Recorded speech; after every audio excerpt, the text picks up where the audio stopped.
Here's something that might keep you awake tonight if you let it. Every single cell in your body carries the genetic memory of a journey that spans 4 billion years, from the first stirrings of life in ancient oceans to this very moment as you listen to these words. You are not just a human being, you are the latest chapter in the greatest story ever told, a story written in your bones, your blood, and your breath. Hello there, fellow wanderer in the gentle hours of the night. I'm your calm scientist, and if you found your way here as the world grows quiet around you, then you're exactly where you need to be. Whether you're tucked beneath soft covers or settling into your favorite chair, whether it's late evening where you are or those precious small hours when sleep feels like a distant shore, welcome to this moment of quiet discovery. Now, I should probably warn you, tonight's story might be just a little too fascinating for immediate sleep.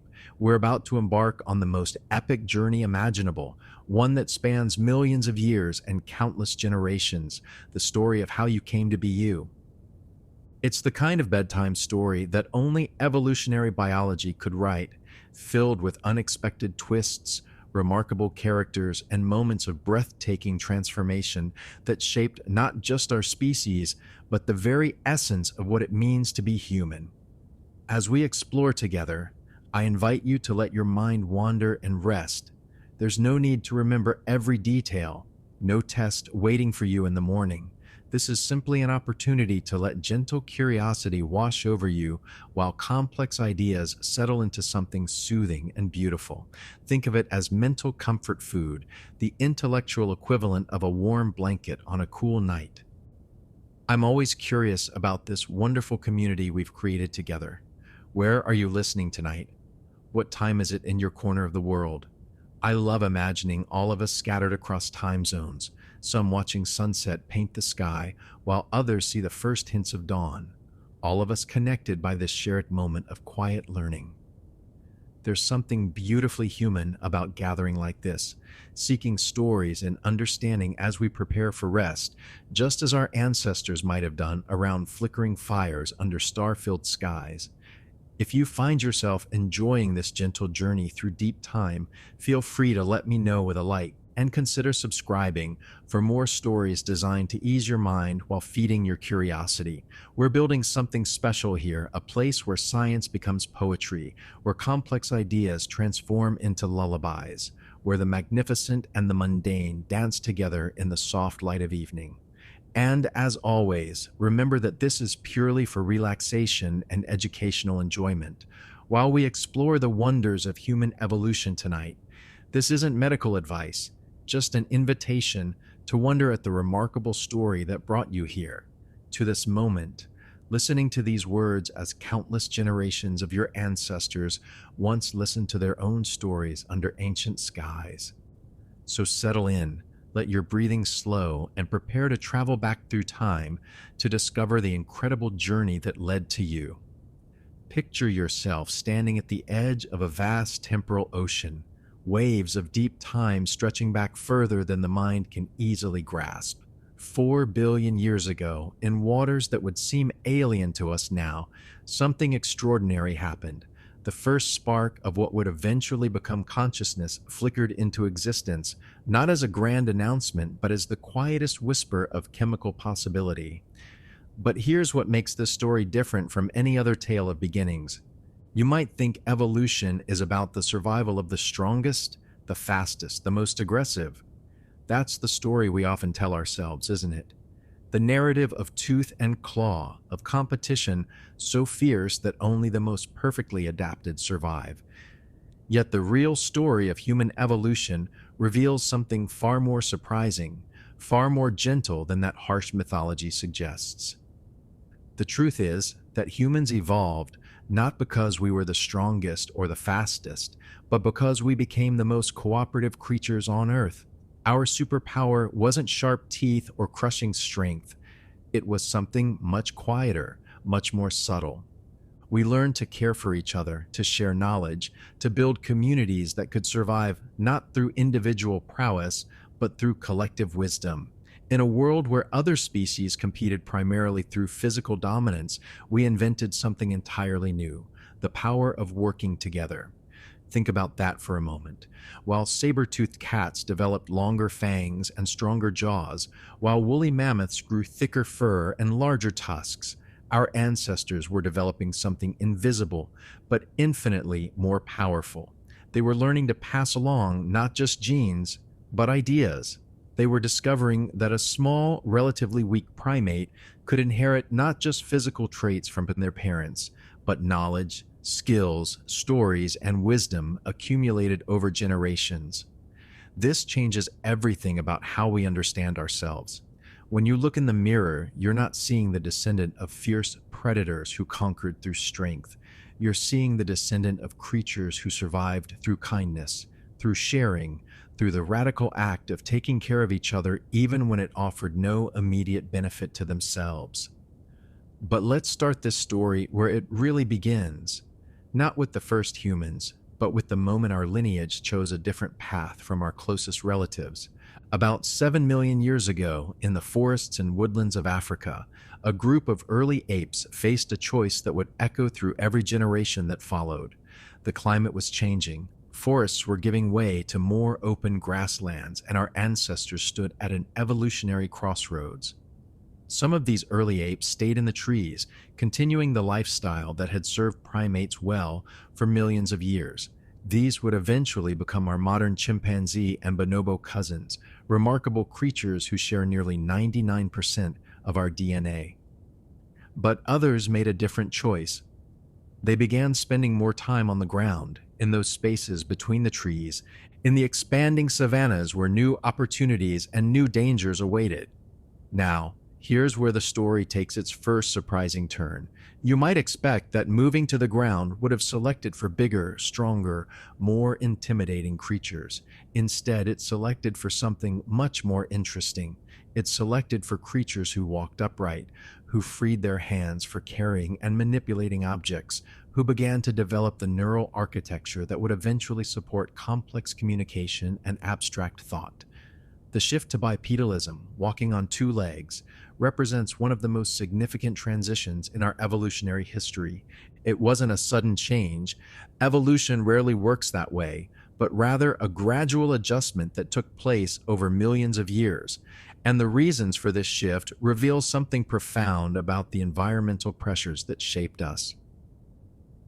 Walking upright in open grasslands offered several advantages. It allowed our ancestors to see over tall grass, spotting both opportunities and threats from greater distances. It was more energy efficient for long-distance travel across open terrain. Most importantly, it freed the hands for carrying things, for using tools, for the complex manipulative tasks that would eventually lead to technology and art. But bipedalism also created vulnerabilities. Upright walking made our ancestors slower than their four-legged relatives, less able to escape quickly from predators. It made childbirth more difficult and dangerous, as the pelvic changes necessary for efficient walking created complications for delivering large-brained offspring. It exposed them in ways that quadrupedal movement did not.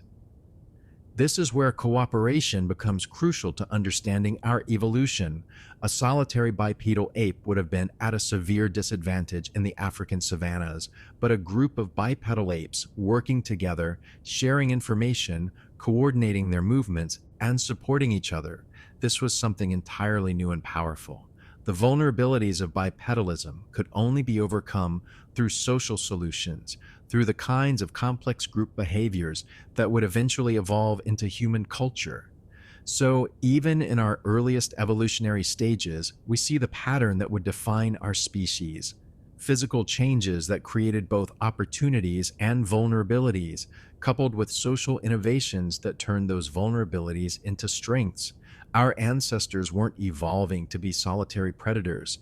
They were evolving to be cooperative communities.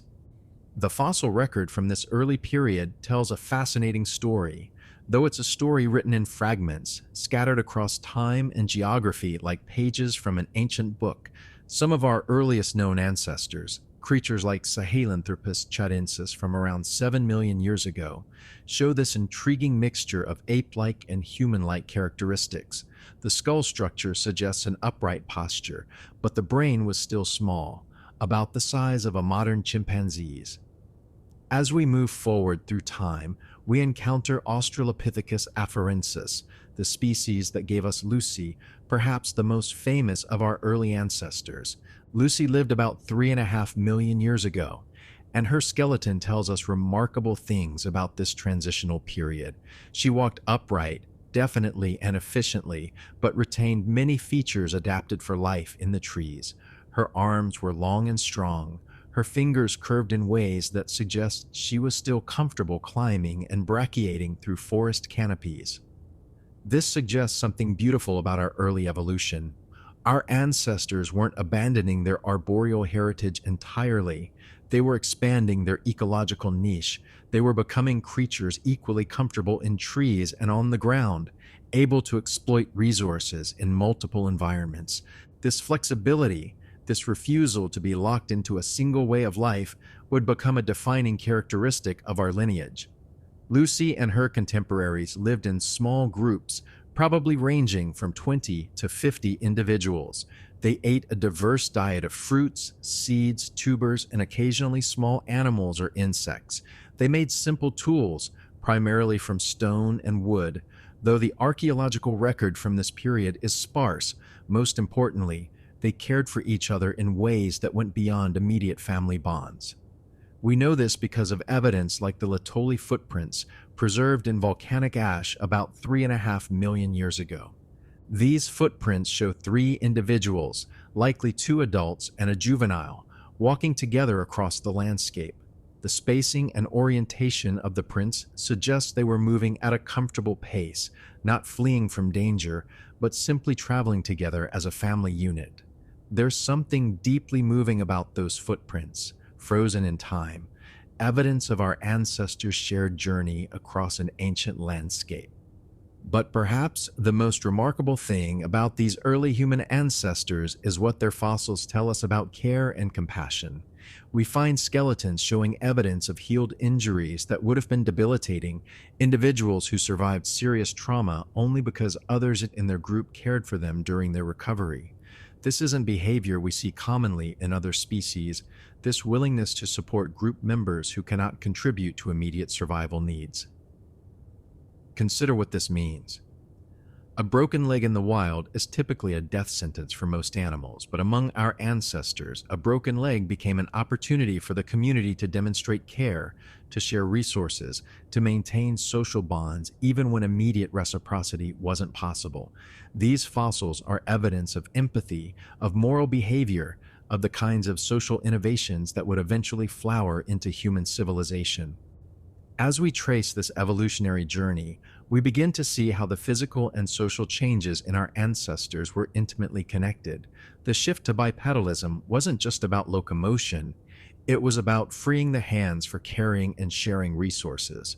The gradual increase in brain size wasn't just about individual intelligence, it was about the cognitive capacity necessary for complex social coordination.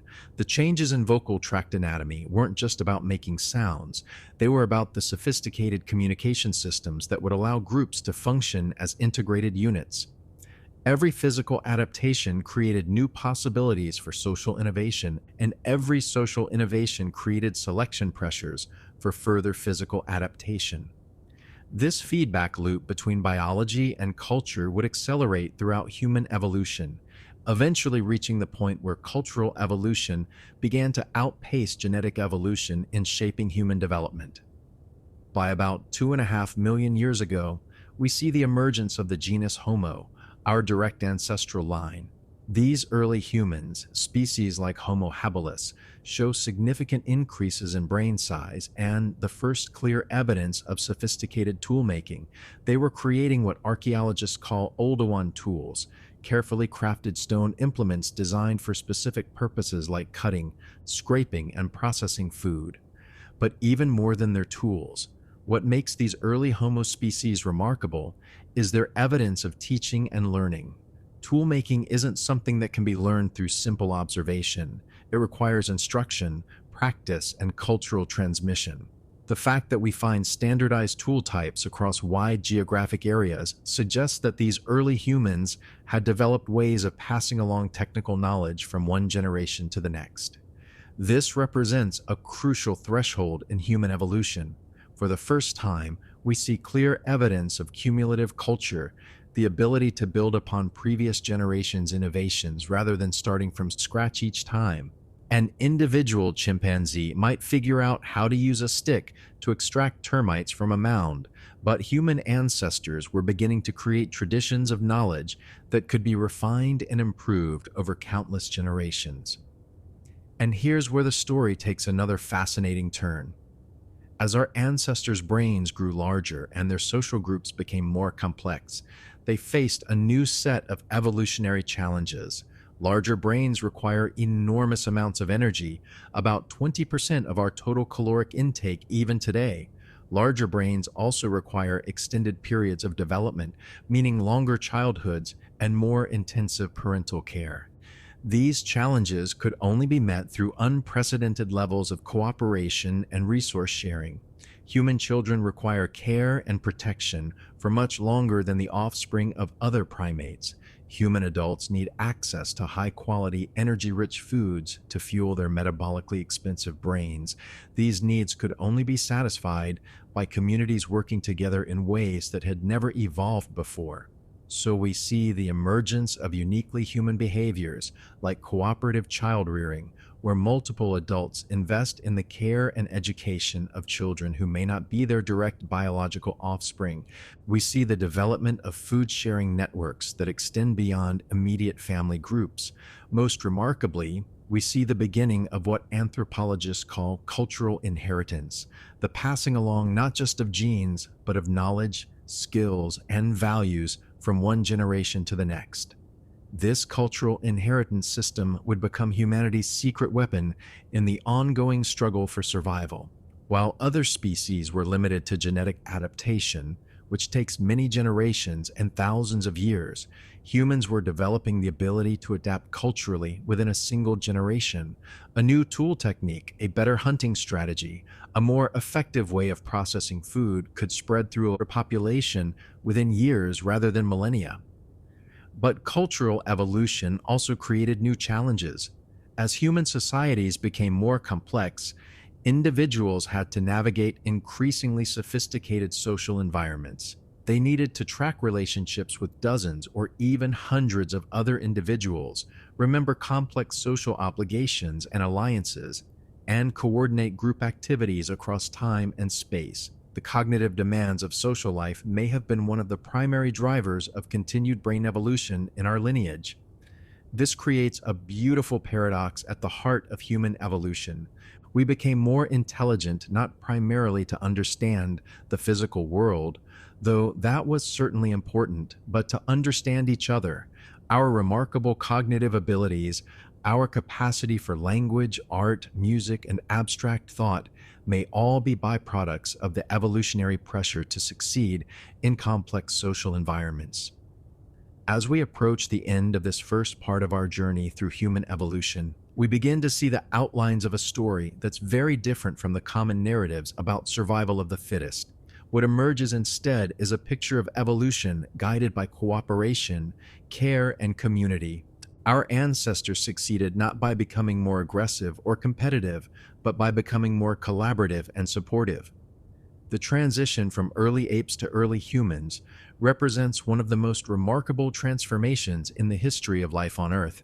It's the story of creatures who chose community over conflict, who developed culture as an extension of biology, who discovered that their greatest strength lay not in individual prowess, but in collective wisdom.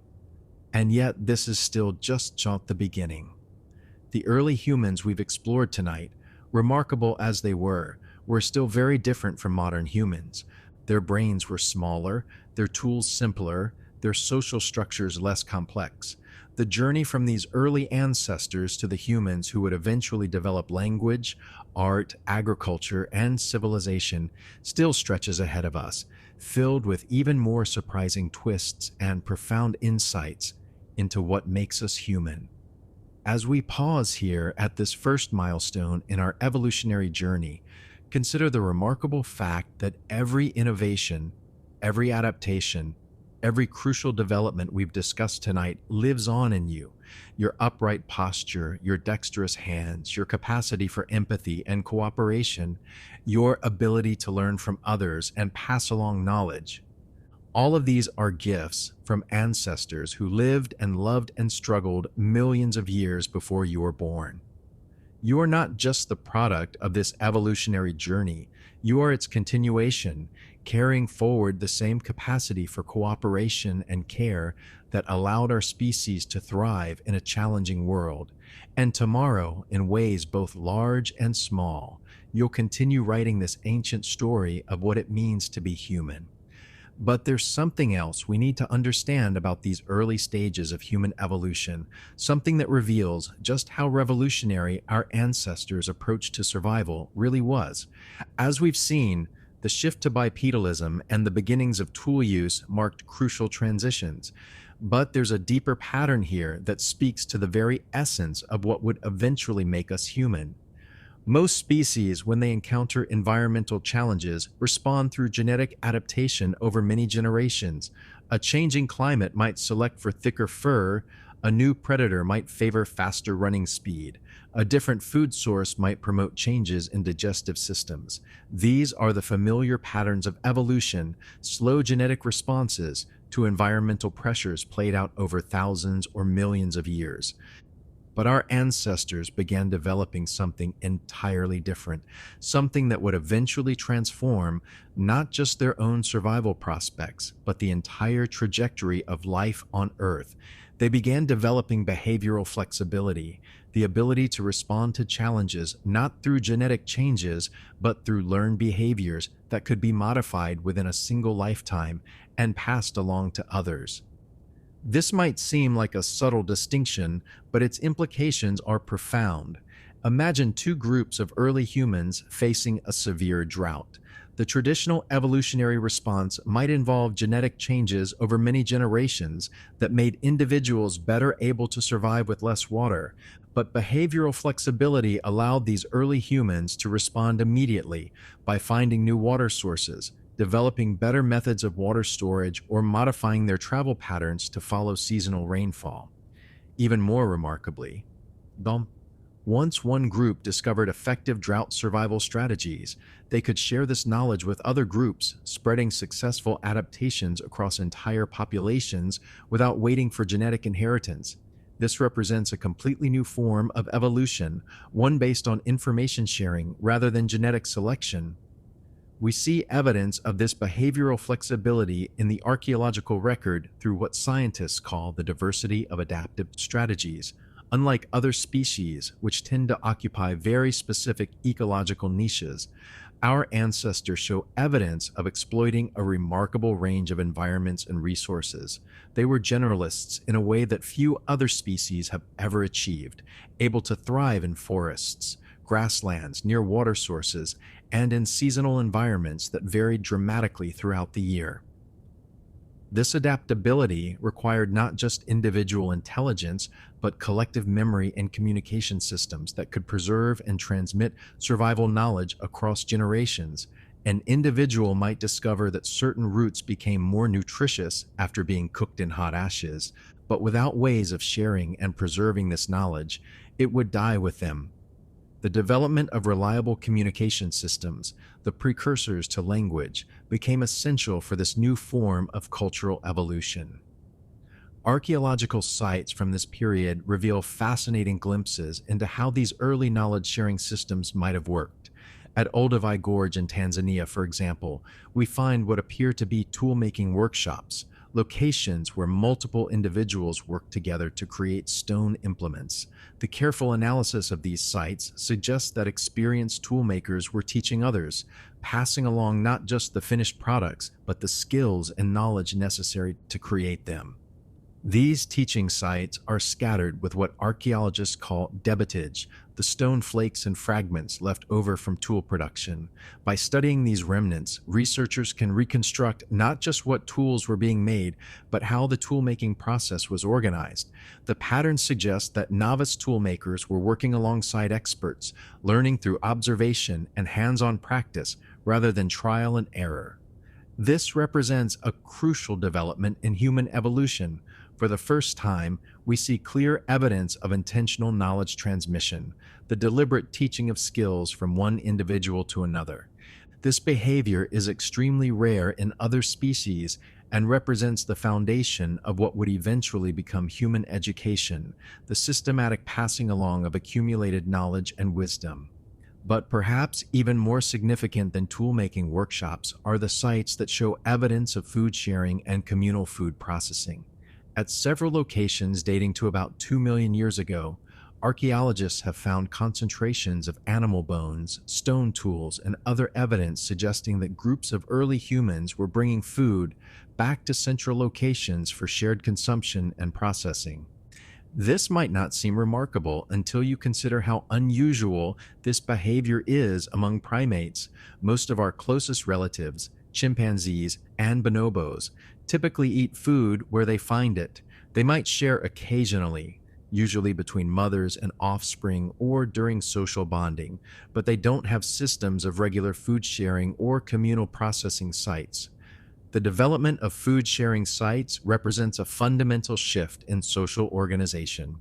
It required individuals to delay their own immediate gratification, carrying food back to group locations rather than consuming it immediately.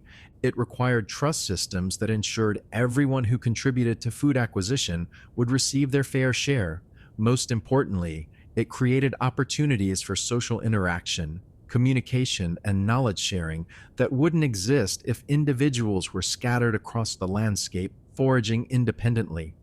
These shared meal sites may have been where many crucial human innovations first developed.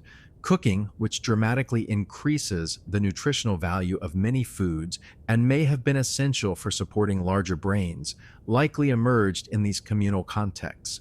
Early forms of communication, the gestures and vocalizations that would eventually develop into language, probably evolved to coordinate group activities at these gathering places. Even more intriguingly, these sites may have been where storytelling first emerged. As individuals shared food, they would naturally share information about where it was found, what dangers were encountered, which strategies were successful. Over time, these practical communications might have evolved into more elaborate narratives, the kinds of stories that could preserve important survival information in memorable, engaging formats. The transition from simple information sharing to storytelling represents another crucial threshold in human evolution. Stories aren't just entertainment, they're incredibly efficient ways of preserving and transmitting complex information across generations. A story about a dangerous predator or a reliable food source can encode survival-relevant information in a format that's easy to remember and emotionally engaging. Archaeological evidence suggests that by about 1.5 million years ago, our ancestors had developed what researchers call complex foraging strategies. They were using sophisticated planning and coordination to hunt large animals, coordinate seasonal migrations, and exploit resources across wide geographic areas. These activities required not just individual skill, but elaborate systems of communication and social organization. The hunting of large animals, in particular, reveals the remarkable extent to which cooperation had become central to human survival strategies.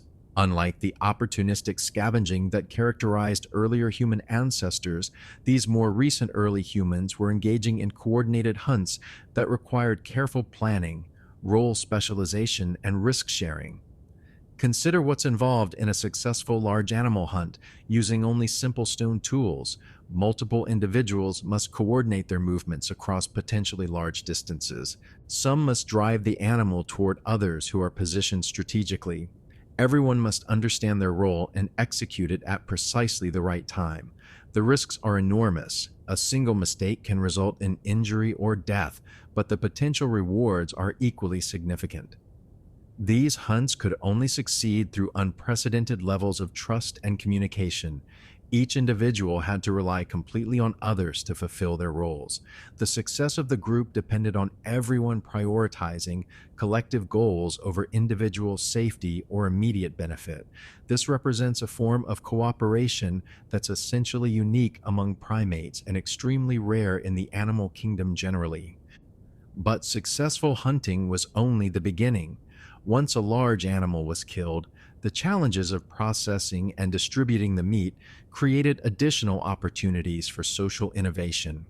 Large animals provide more food than a small group can consume immediately, but without refrigeration, most of it would spoil quickly. This created pressure for larger social networks that could quickly mobilize to process and consume large amounts of food. Archaeological sites from this period show evidence of sophisticated butchering techniques and food distribution systems. Different cuts of meat were processed in different ways, some consumed immediately, others dried or prepared for longer-term storage. The variety of processing techniques suggests extensive knowledge about food preservation, knowledge that could only be accumulated and refined over many generations. The social implications of successful large animal hunting extend far beyond simple nutrition. These activities created opportunities for alliance building between different groups, as hunting success often required more people than lived in a single band. Successful hunts became occasions for social celebration, for the reinforcement of group bonds, and for the sharing of information between different communities. As we near the end of this exploration of human evolutionary foundations, we begin to see how all these different innovations, bipedalism, tool-making, food sharing, cooperative hunting, storytelling, created a new kind of creature on Earth.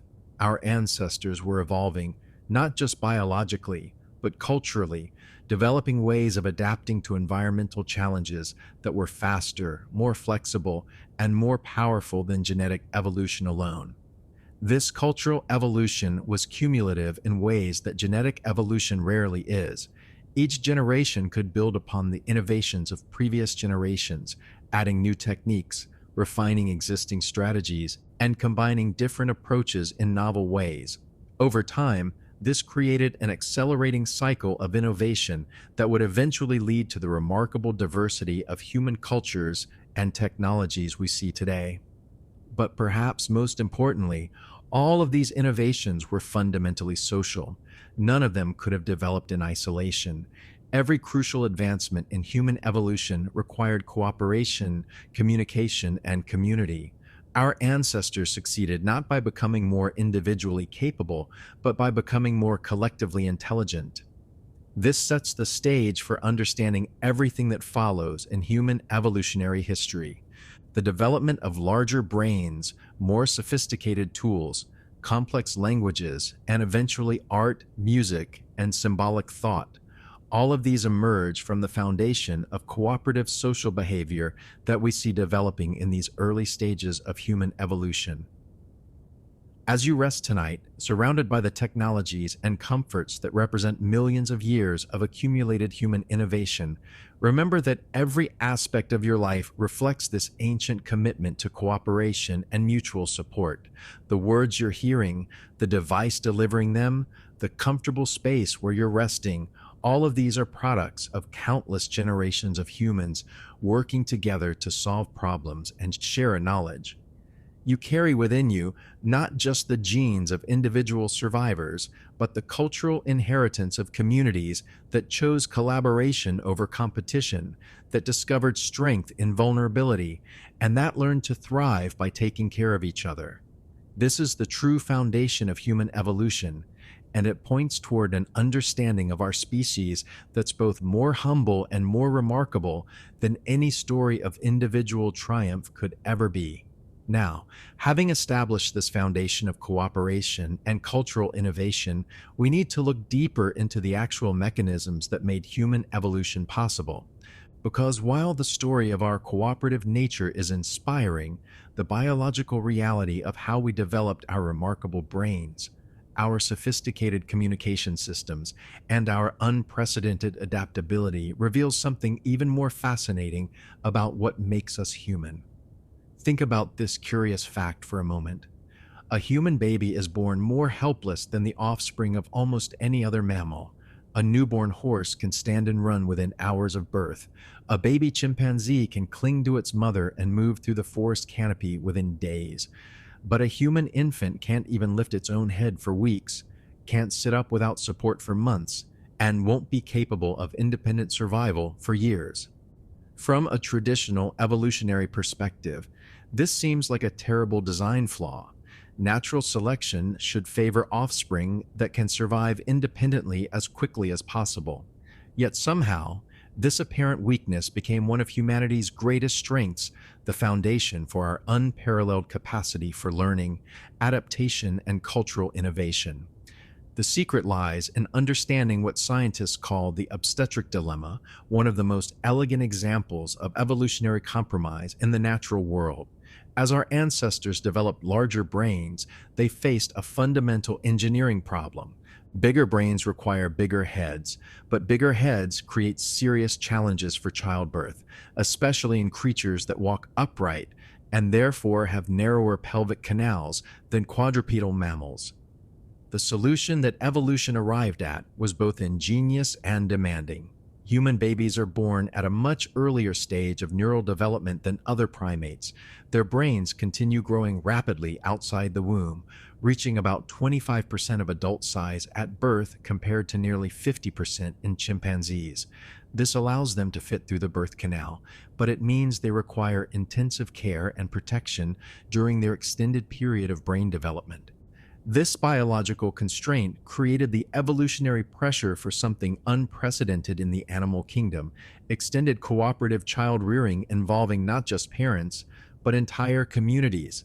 A human child's prolonged helplessness could only be supported by social groups willing to invest enormous amounts of time, energy, and resources in individuals who wouldn't be able to contribute to group survival for many years.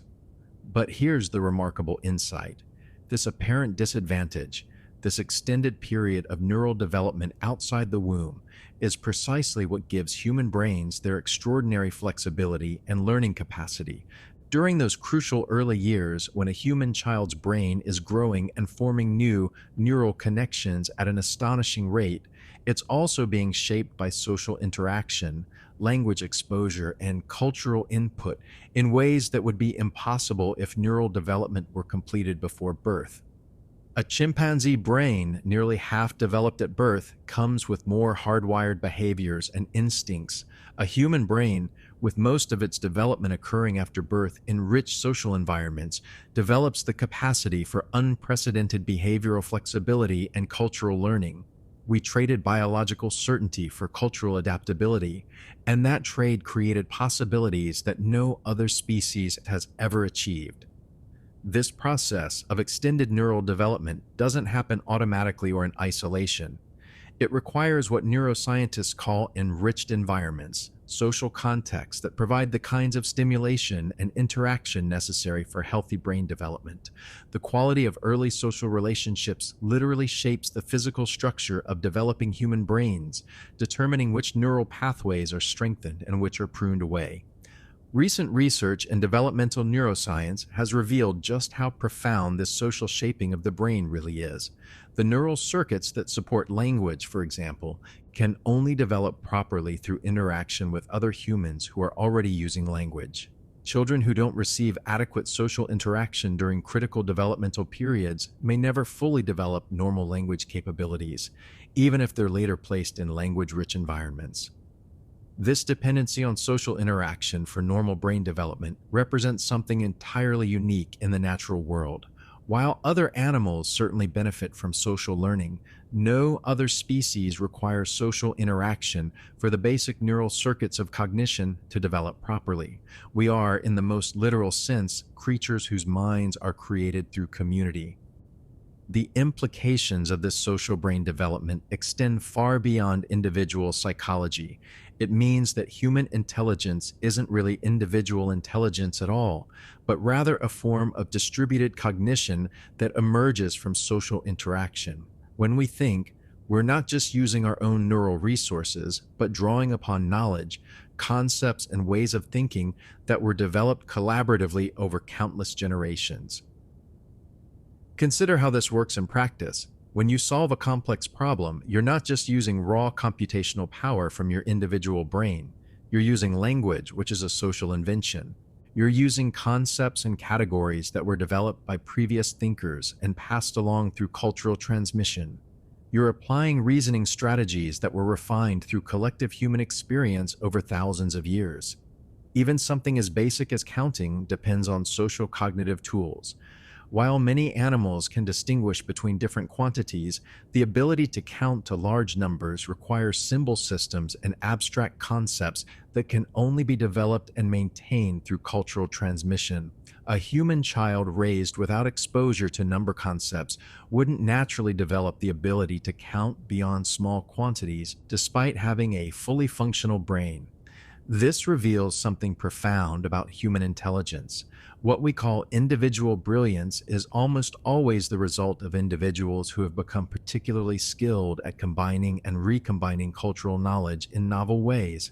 Even the most creative human innovations build upon vast foundations of previous discoveries, techniques, and insights developed by other humans across history. The development of language provides perhaps the clearest example of how social cognition works in human evolution. Language isn't just a communication tool, though it certainly serves that function. It's a cognitive technology that dramatically enhances thinking itself. When we think in words, we're using social cognitive tools to organize and manipulate our own mental processes. But the evolution of language presents fascinating puzzles that reveal important insights about how human cognition developed. Unlike other communication systems in the natural world, human language has several unique properties that make it extraordinarily powerful for sharing complex information. First, human language is compositional. We can combine a finite number of words and grammatical rules to generate an essentially infinite number of meaningful statements. This allows us to communicate about things that have never been directly experienced, to describe hypothetical situations, and to share abstract concepts that exist only in our collective imagination. Second, human language can refer to itself. We can use language to talk about language, to analyze and improve our own communication systems. This reflexive property allows for the kinds of metacognitive discussions that are essential for refining knowledge and developing new ideas. Third, human language is culturally transmitted rather than primarily genetic. While humans have innate capacities for language learning, the specific languages we speak are learned through social interaction rather than inherited through DNA. This allows for rapid cultural evolution of communication systems without waiting for genetic changes. These properties of human language create cognitive capabilities that go far beyond simple communication. Language becomes a tool for thought itself, allowing humans to manipulate abstract concepts, engage in complex reasoning, and coordinate collective activities at unprecedented scales. Archaeological evidence suggests that the evolution of complex language was a gradual process that took place over hundreds of thousands of years. We see increasing sophistication in toolmaking, which requires the kinds of sequential processing and hierarchical planning that also support language structure.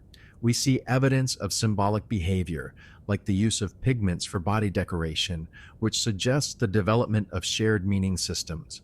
Most intriguingly, we see evidence of what archaeologists call behavioral modernity appearing in the archaeological record at different times and places, suggesting that the cognitive capabilities we associate with modern humans emerged gradually and unevenly across different populations.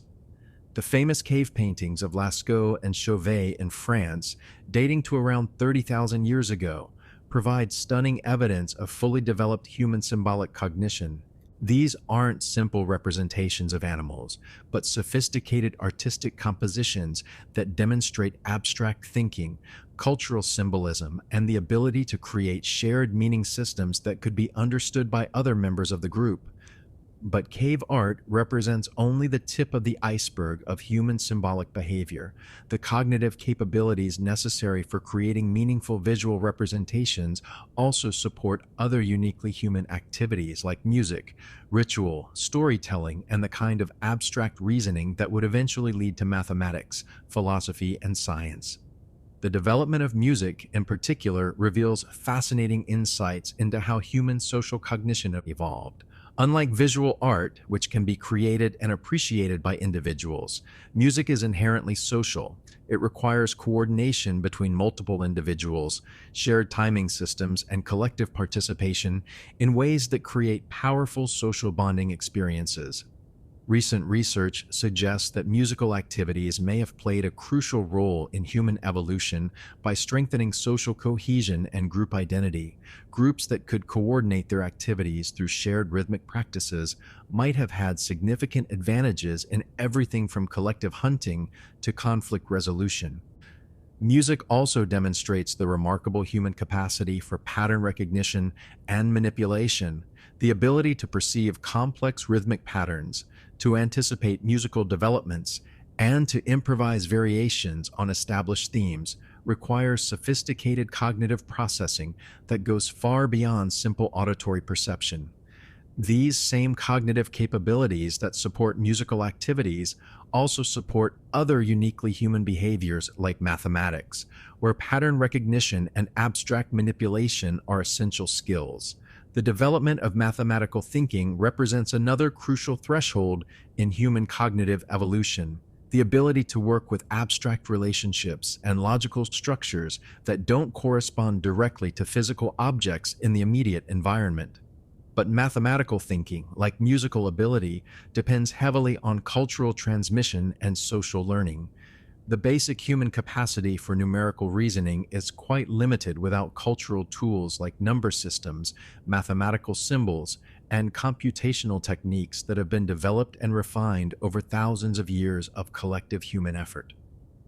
This brings us to one of the most important insights about human cognitive evolution. What makes humans unique isn't primarily our individual intelligence, but our ability to participate in collective cognitive processes that are much more powerful than any individual mind could be on its own.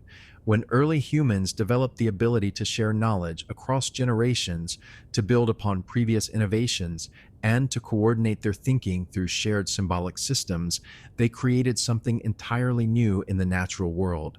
They created collective intelligence, distributed cognitive systems that could solve problems, and generate insights that no individual could achieve alone.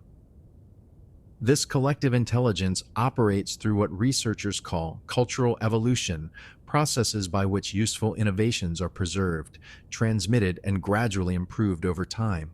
Unlike genetic evolution, which operates primarily through individual selection, cultural evolution can operate at the group level, allowing beneficial innovations to spread rapidly through populations and be combined in novel ways. The power of cultural evolution becomes apparent when we consider the pace of human technological and social development.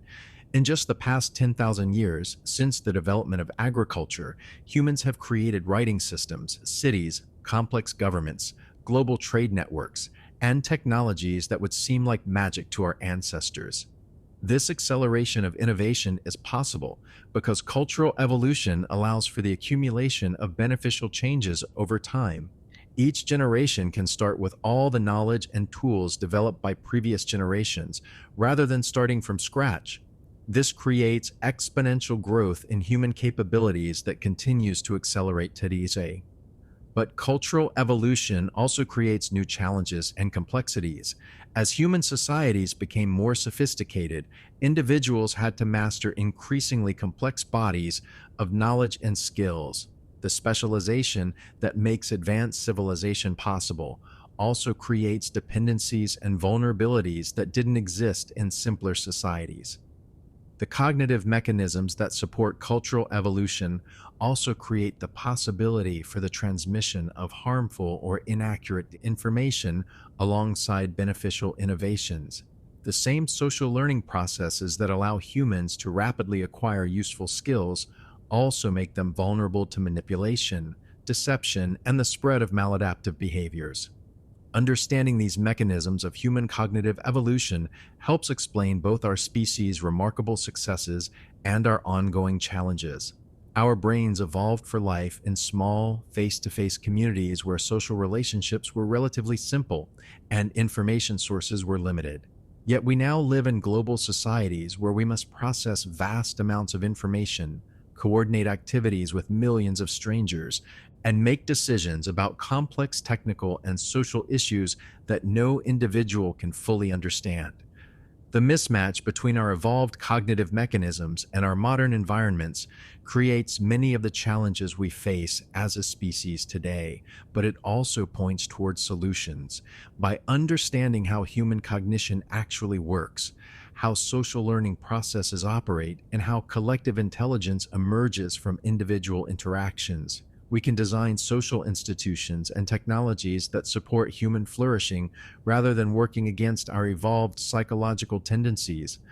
As we complete this exploration of the mechanisms underlying human evolution, we see how biological and cultural evolution interacted to create something unprecedented in natural history.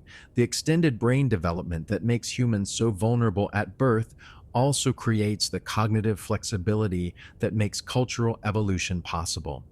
The social dependencies that this creates become the foundation for collective intelligence that far exceeds individual capabilities. This sets the stage for understanding the next phase of our evolutionary story, how these cognitive and social mechanisms played out across the vast sweep of human history, creating the diverse cultures and remarkable innovations that define our species today. The mechanisms we've explored tonight continue to operate in your own life, shaping how you learn, think, and participate in the collective human project of understanding and improving our world. But to truly understand the story of human evolution, we need to step back and appreciate how this story was discovered, because the process of uncovering our evolutionary history is itself a remarkable testament to human curiosity, persistence, and collaborative inquiry. The story of how we learned about human evolution reveals as much about human nature as the evolution itself, showing us creatures driven by an almost irrepressible need to understand their own origins and place in the natural world. Imagine yourself in the middle of the 19th century, in a world where most people believed that humans had been created in their current form just a few thousand years ago. The idea that we might share common ancestors with other animals was not just scientifically controversial, it was religiously and socially shocking. Yet a small group of naturalists and scholars began piecing together evidence that would fundamentally change humanity's understanding of itself. The story begins, as many great scientific discoveries do, with careful observation of the seemingly mundane. Charles Darwin, working as a young naturalist aboard the HMS Beagle in the 1830s, wasn't initially looking for evidence of human evolution. He was simply documenting the remarkable diversity of life forms he encountered during the ship's voyage around the world.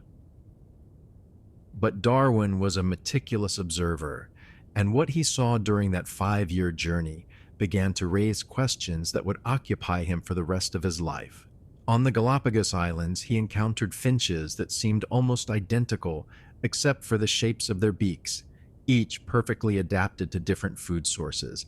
In South America, he found fossils of extinct giant ground sloths that bore striking resemblances to much smaller modern sloth living in the same regions.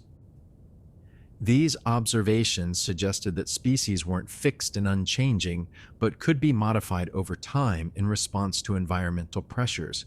If this were true for finches and sloths, Darwin began to wonder, might it also be true for humans? The implications were staggering, both scientifically and personally. Darwin spent more than 20 years developing and refining his theory of evolution by natural selection before he felt confident enough to publish it.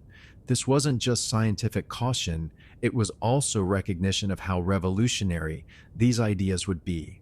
He famously wrote to a friend that proposing evolution felt like confessing to a murder. Such was the social and religious controversy he knew it would create. When On the Origin of Species was finally published in 1859, Darwin deliberately avoided discussing human evolution, mentioning only that light will be thrown on the origin of man and his history. He knew that the evidence for human evolution was still fragmentary, and he wanted to establish the general principle of evolution before tackling its most controversial application. The initial evidence for human evolution came not from fossils, which were extremely rare in Darwin's time, but from comparative anatomy and embryology. Thomas Huxley, one of Darwin's most ardent supporters, published detailed comparisons between human and ape anatomy, showing the remarkable similarities in bone structure, muscle arrangement, and organ systems. These anatomical comparisons revealed something that seems obvious to us now, but was revolutionary at the time. Humans and other primates share so many structural similarities that they must have evolved from common ancestors. The differences between human and chimpanzee skeletons are far smaller than the differences between, say, a horse and a cow. Yet no one questioned that horses and cows were related species.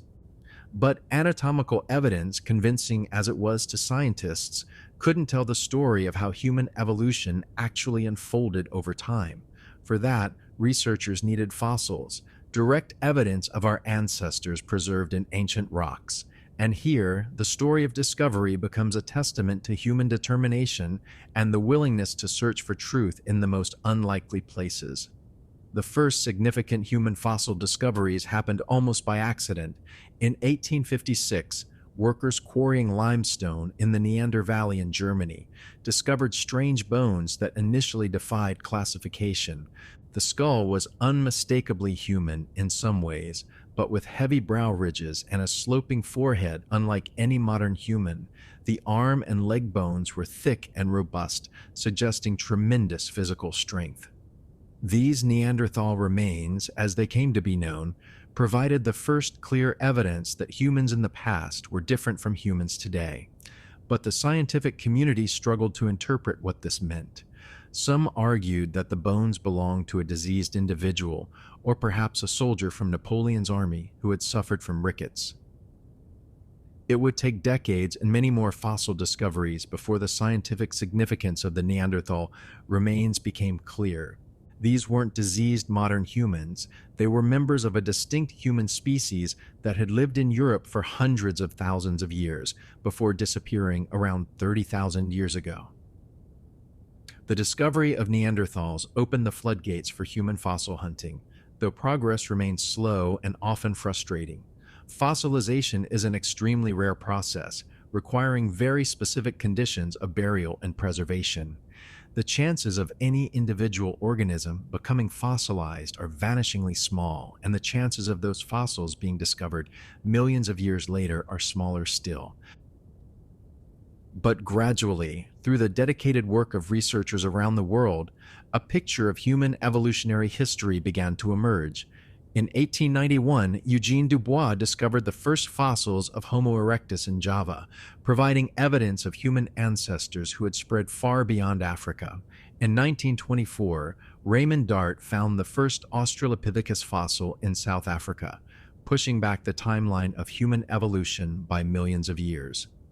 Each new discovery added pieces to an increasingly complex puzzle, but the individual stories behind these discoveries reveal something beautiful about human nature. The willingness to devote entire careers to searching for tiny fragments of ancient bone in remote and often dangerous locations, driven by nothing more than curiosity about our own origins. Consider the story of Mary and Louis Leakey, whose work in Olduvai Gorge in Tanzania revolutionized our understanding of early human evolution. For decades, they searched the harsh, sun-baked landscapes of East Africa, carefully excavating layer after layer of ancient sediments, looking for fossils that might shed light on human origins. The work was physically demanding and often discouraging. Days would pass without finding anything significant. The African sun was merciless, water was scarce, and the fossils they were looking for were incredibly rare. Many of their colleagues thought they were wasting their time searching for human ancestors in Africa, since most experts believed that humans had evolved in Asia. But the Leakeys persisted, driven by intuition and determination that would eventually prove justified. In 1959, Mary Leakey discovered the skull of Paranthropus boisei, nicknamed Nutcracker Man, for its massive teeth and jaw muscles. This find provided crucial evidence that multiple species of early humans had coexisted in Africa, challenging simple linear models of human evolution. Even more significant was their discovery in 1960 of Homo habilis, the first member of our own genus. These fossils, found in association with primitive stone tools, provided the first clear evidence of tool-making human ancestors, validating theories about the importance of technology in human evolution. But perhaps the most famous fossil discovery in human evolutionary history came from the work of Donald Johanson and his team in the Afar region of Ethiopia.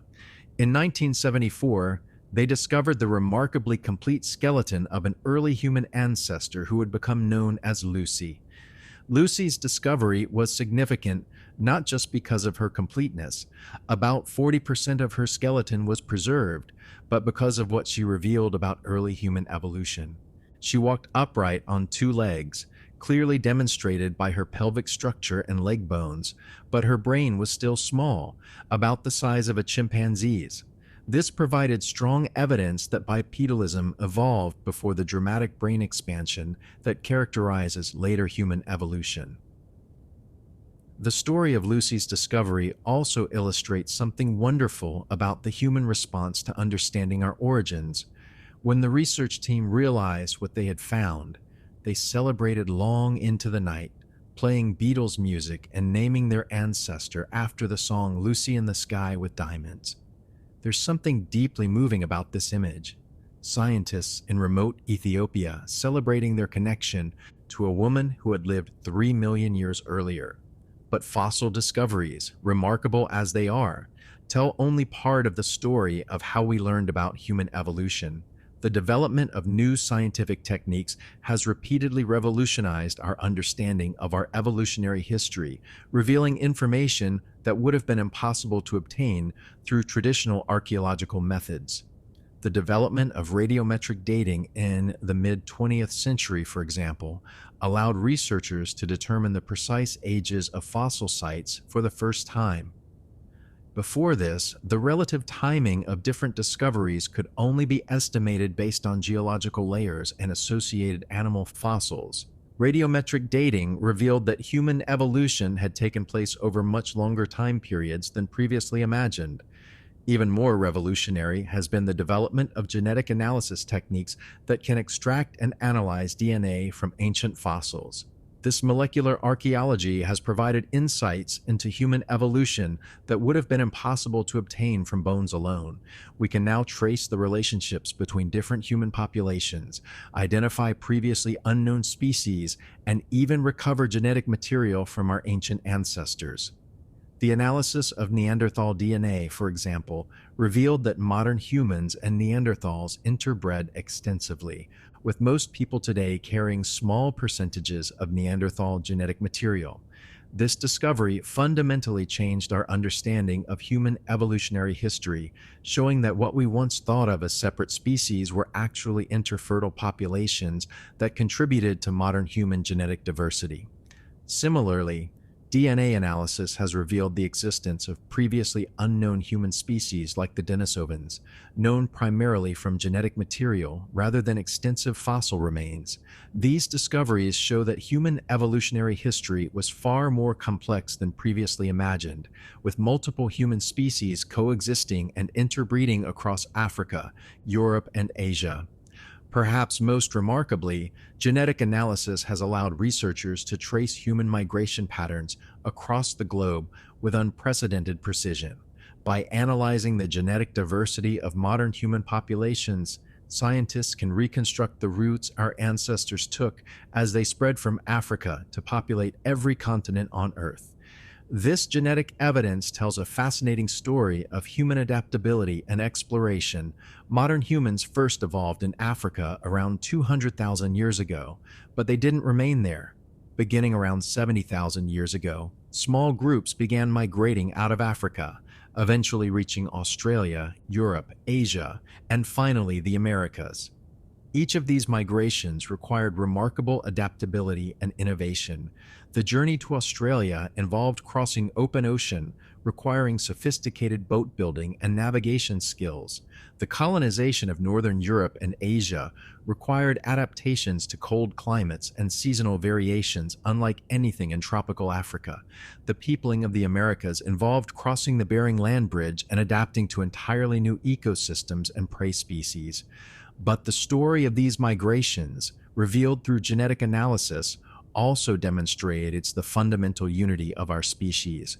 Despite the remarkable diversity of human cultures and physical appearances around the world, genetic analysis shows that all modern humans are descended from a relatively small population of African ancestors. The genetic differences between human populations are actually quite small compared to the genetic diversity found within populations. This genetic evidence provides powerful support for a fundamental insight about human evolution. Despite the obvious differences between human groups around the world, we are all members of a single, recently evolved species. The traits that differ between populations, skin color, hair texture, facial features, represent tiny variations on a shared genetic foundation. Understanding this genetic unity has profound implications for how we think about human diversity and human relationships.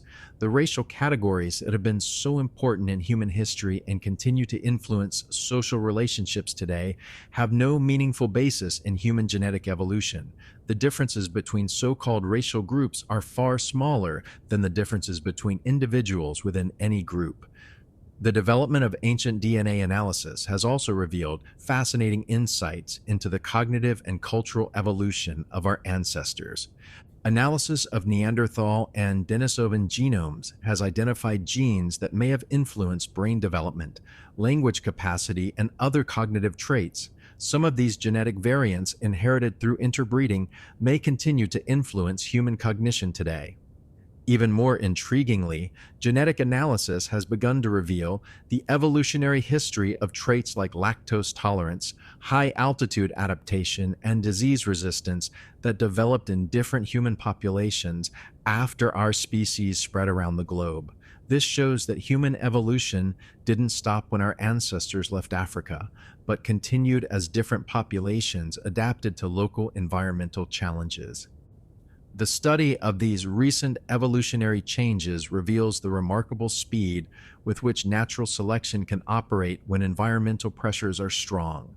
The development of lactose tolerance in populations that began practicing dairy farming, for example, occurred within just a few thousand years, extremely rapid by evolutionary standards. But perhaps the most significant insight from the history of discovering human evolution is how this knowledge has changed humanity's understanding of itself.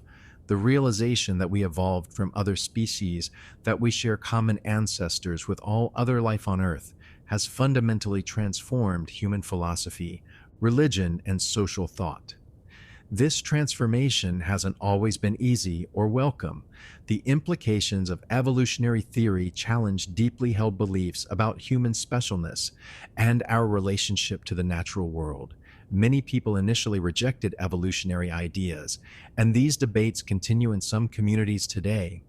But for those willing to embrace the insights of evolutionary science, the discoveries of the past century and a half have revealed something profound about human nature and human potential. We are not separate from the natural world, but deeply embedded within it. We are not the predetermined endpoint of evolution, but one branch on a vast tree of life that continues to grow and change. Most importantly, Understanding our evolutionary history reveals both our remarkable achievements and our profound responsibilities. We are the products of millions of years of evolution that gave us unprecedented cognitive abilities and social capacities. But with these abilities comes the responsibility to use them wisely, not just for our own benefit, but for the flourishing of all life on Earth. The story of how we discovered our evolutionary history is itself a testament to uniquely human traits, our curiosity about our origins, our willingness to challenge established beliefs when evidence demands it, and our ability to work together across generations to build understanding that no individual could achieve alone. Like, as we lie here tonight, contemplating this remarkable story of discovery, we can appreciate that we are living through one of the most exciting periods in the history of evolutionary research. New fossil discoveries continue to fill in gaps in our understanding. Advanced genetic techniques are revealing previously unknown aspects of our evolutionary history, and new theoretical insights are helping us understand how biological and cultural evolution interact in unprecedented ways. The scientists working today to understand human evolution are carrying forward the same spirit of curiosity and determination that motivated Darwin, the Leakeys, and countless other researchers who devoted their lives to understanding our origins. They represent the best of human nature, the drive to seek truth regardless of where it leads, and the commitment to share that knowledge for the benefit of all humanity. Every fossil discovery, every genetic analysis, every theoretical insight adds to our collective understanding of what it means to be human. This knowledge doesn't diminish our species, but rather reveals the true magnitude of our evolutionary achievement and the profound responsibilities that come with our remarkable capabilities. Tomorrow, researchers around the world will continue this great project of discovery, searching for new fossils, analyzing ancient DNA, and developing new theories about how we came to be who we are. In doing so, they're carrying forward an ancient human tradition, the drive to understand our place in the world and our connections to all other life. As we continue our gentle journey through the story of human evolution, we encounter something that makes this tale even more fascinating than the straightforward narrative of progress and development might suggest. Evolution, it turns out, is full of surprises, contradictions, and exceptions that challenge our intuitions about how the natural world works. And human evolution, in particular, is filled with puzzles and paradoxes that reveal just how unusual our evolutionary path has been. Consider the strange fact that might seem impossible at first glance. Despite millions of years of evolution supposedly optimizing human design, we are in many ways remarkably poorly designed creatures. Our backs ache because our spines weren't really designed for upright walking. They're modifications of structures that evolved for quadrupedal movement. Our breathing passages cross our digestive passages, creating the risk of choking that doesn't exist in most other mammals. We're born helpless and remain dependent for years, unlike almost every other species on Earth. From an engineering perspective, humans look like a collection of compromises and workarounds rather than elegant solutions. Yet somehow, these apparent design flaws contributed to making us the most successful large mammal on the planet. This paradox reveals something crucial about how evolution actually works, and why human evolution in particular took such an unusual path. The truth is that evolution doesn't create perfect designs, it creates workable compromises. Every evolutionary change involves trade-offs, improvements in one area that create challenges in others. What makes human evolution so fascinating is how our ancestors repeatedly chose trade-offs that seemed disadvantageous in the short term but created remarkable long-term possibilities. Take our vulnerable, helpless infants, which we explored earlier. From an immediate survival perspective, this seems like a terrible evolutionary strategy. Human parents must invest enormous amounts of time and energy in offspring who won't be able to contribute to group survival for many years. The metabolic costs of supporting large human brains, both during development and throughout life, are enormous compared to other primates. But this apparent inefficiency created something unprecedented in the natural world. It created creatures whose behavior could be shaped by learning and culture to a degree that no other species has ever achieved. Human children's extended period of dependency became an extended period of neural plasticity during which they could acquire not just survival skills, but entire worldviews, symbol systems, and bodies of knowledge that had been accumulated over countless generations.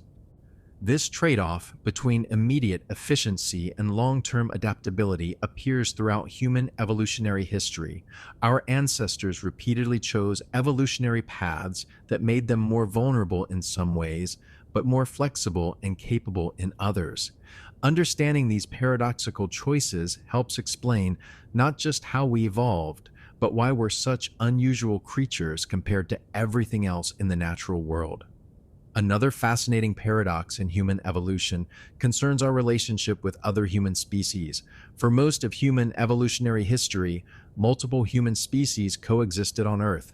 Neanderthals, Denisovans, Homo erectus, and modern humans all lived at the same time, often in overlapping geographic regions. Yet today, we're the only human species left. Well, this raises profound questions about what happened to our evolutionary cousins. Were they outcompeted by modern humans? Did they go extinct due to climate change? Did they disappear through interbreeding, essentially being absorbed into the modern human gene pool? The evidence suggests that all of these factors played roles, but the story is far more complex and morally ambiguous than simple competitive displacement. Recent genetic evidence shows that interbreeding between human species was much more common than previously thought.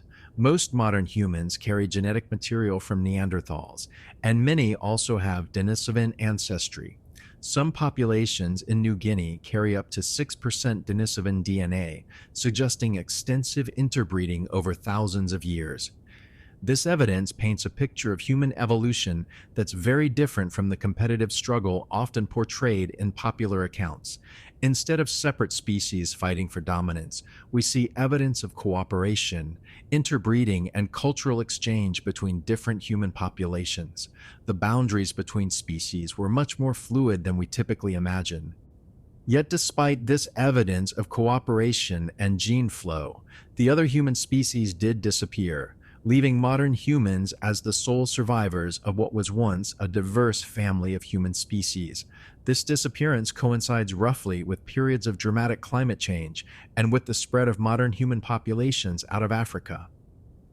Understanding what happened during this crucial period of human evolution requires grappling with uncomfortable questions about competition, cooperation, and survival. Did modern humans actively displace other human species through violence or competition for resources?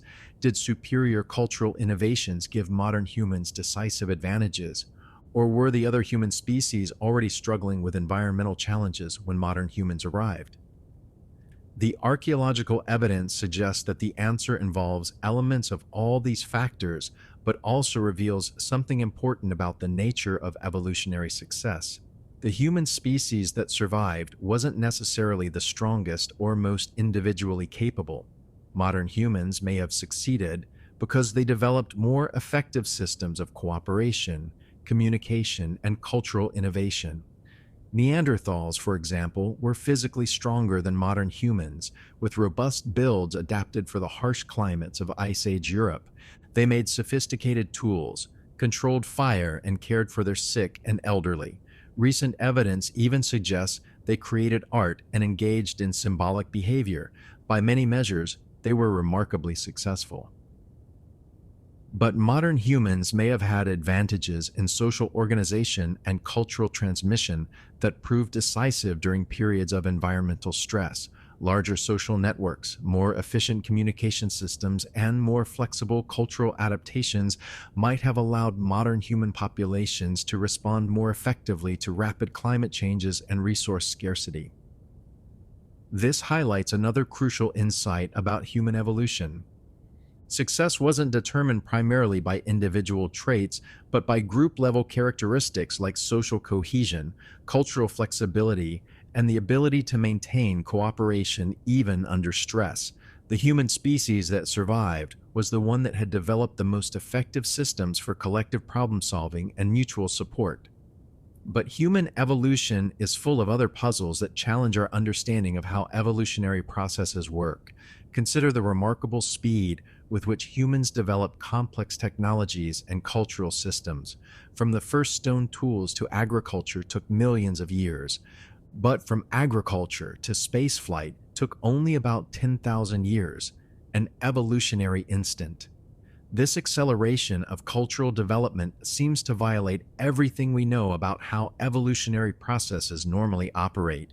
Genetic evolution typically requires thousands or millions of years to produce significant changes, yet human cultural evolution can produce dramatic transformations within single generations. The explanation lies in understanding the unique properties of cultural evolution as compared to genetic evolution. While genetic evolution depends on random mutations and natural selection operating over many generations, cultural evolution can be directed and intentional. Humans can identify problems, develop solutions, and share those solutions with others almost immediately. More importantly, cultural evolution is cumulative in ways that genetic evolution rarely is. Each generation of humans can build upon all the innovations developed by previous generations, rather than starting from scratch. This creates exponential growth in human capabilities that has no parallel in purely biological evolution. But this rapid cultural evolution also creates evolutionary mismatches that help explain many contemporary human challenges. Our brains evolved for life in small hunter-gatherer groups, but must now navigate global societies with millions of members. Our emotional systems evolved for face-to-face relationships, but must now cope with social media and digital communication. Our dietary preferences evolved for environments of scarcity, but must now function in environments of abundance. Understanding these evolutionary mismatches doesn't mean that human nature is fixed or that we're doomed to repeat ancient patterns. Instead, it provides insights into why certain challenges are particularly difficult for humans and points towards solutions that work with, rather than against, our evolved psychology. Another fascinating anomaly in human evolution concerns the development of what researchers call maladaptive behaviors, activities that seem to work against individual or group survival. Why did humans evolve the capacity for behaviors like warfare, environmental destruction, or the creation of social hierarchies that benefit few at the expense of many? These questions reveal the complexity of evolutionary processes and the importance of understanding evolution at multiple levels simultaneously. Behaviors that might be maladaptive for individuals or even entire societies might still persist if they provide advantages for certain groups under certain circumstances, or if they're byproducts of otherwise beneficial traits. The capacity for warfare, for example, might be a byproduct of the same cognitive and social capabilities that allow for cooperative defense and resource protection. The tendency to create social hierarchies might emerge from cognitive mechanisms that evolved for efficient task coordination in small groups but become problematic when applied to large, complex societies.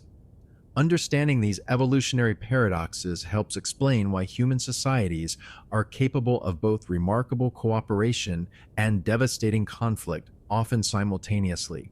We carry within us evolutionary inheritances that can support either outcome, depending on environmental circumstances and cultural influences. The study of human evolution across different environments also reveals fascinating insights into how environmental pressures shape different aspects of human development. Populations that have lived at high altitudes for thousands of years, like those in Tibet and the Andes, have evolved physiological adaptations that allow them to thrive in low oxygen environments that would be challenging for other humans. Similarly, populations in Arctic environments have evolved metabolic adaptations that help them process high-fat diets and maintain body temperature in extreme cold. Populations in tropical environments show adaptations for heat dissipation and resistance to diseases like malaria that are common in warm, humid climates. These recent evolutionary changes occurring within the past 10,000 years demonstrate that human evolution didn't stop when our species first emerged. We continue to evolve genetically, though cultural evolution now proceeds much faster than genetic evolution and has become the primary driver of human adaptation to new environments and challenges. The interaction between genetic and cultural evolution in recent human history reveals yet another paradox. As human cultural innovations have made us less dependent on our immediate physical environment, they've also created new selection pressures that continue to shape human genetic evolution. The development of agriculture, for example, created selection pressures for digestive enzymes that could process grains and dairy products, leading to genetic changes in many human populations within just a few thousand years. Understanding these ongoing evolutionary processes helps explain why humans show such remarkable diversity despite our recent common ancestry. We're not just genetically diverse, we're culturally diverse in ways that reflect thousands of years of adaptation to different environments, challenges, and opportunities. But perhaps the most profound paradox in human evolution concerns our relationship with our own evolutionary success. The same cognitive and social capabilities that allowed us to thrive in natural environments now create challenges that threaten our long-term survival. Our evolved tendencies toward in-group cooperation and out-group competition, adaptive in small-scale societies, can become destructive when applied to global conflicts. Our capacity for rapid cultural innovation, which allowed us to adapt to environmental challenges throughout our evolutionary history, now creates environmental changes that happen faster than our social institutions can adapt. Our evolved preferences for immediate rewards over long-term benefits, adaptive when resources were scarce and uncertain, create challenges for addressing global problems that require long-term planning and immediate sacrifice. These evolutionary paradoxes don't have simple solutions, but understanding them provides crucial insights into human nature and human potential. We are not prisoners of our evolutionary past, but we are shaped by it in ways that influence our choices and capabilities. Recognizing these influences allows us to design social institutions and cultural practices that support the best aspects of human nature while mitigating the most problematic tendencies. As we reach the end of this exploration of evolutionary paradoxes and anomalies, we begin to see how the story of human evolution defies simple narratives about progress or optimization. Instead, it reveals a complex process of trade-offs, compromises, and creative solutions that created a species unlike anything that had existed before. These insights prepare us for understanding how human evolutionary heritage continues to influence our daily lives, our social relationships, and our collective challenges. The paradoxes we've explored tonight aren't just historical curiosities, they're active forces that continue to shape human experience in the modern world. And this brings us to perhaps the most personally relevant aspect of our evolutionary story, the ways in which millions of years of human evolution continue to influence your life today. Every interaction you have, every decision you make, every emotion you feel reflects the accumulated wisdom and the persistent quirks of countless generations of ancestors who survived, adapted, and passed along their traits to you. Start with something as simple as the way you form friendships and social bonds. The deep satisfaction you feel when spending time with close friends isn't just a pleasant social experience, it's the activation of neural circuits that evolved over millions of years to support the kinds of close cooperative relationships that were essential for human survival.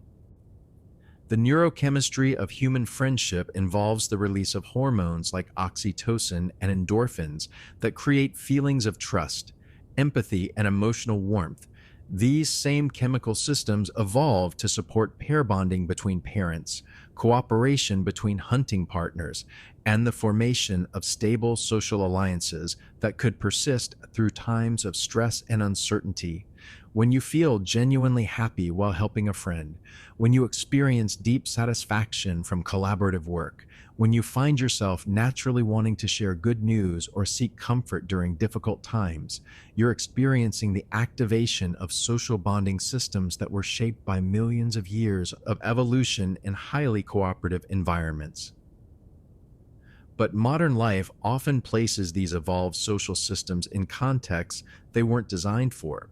Social media, for example, can trigger our evolved desires for social connection and status recognition, but in ways that don't provide the deep satisfaction and support that come from face to face relationships. Understanding our evolutionary heritage helps explain why digital interactions often feel unsatisfying despite their convenience and reach. The same evolutionary perspective sheds light on many other aspects of contemporary human experience. Consider your relationship with food and eating. The pleasure you feel when consuming sweet, fatty, or salty foods reflects taste preferences that evolved in environments where such foods were rare and valuable sources of energy.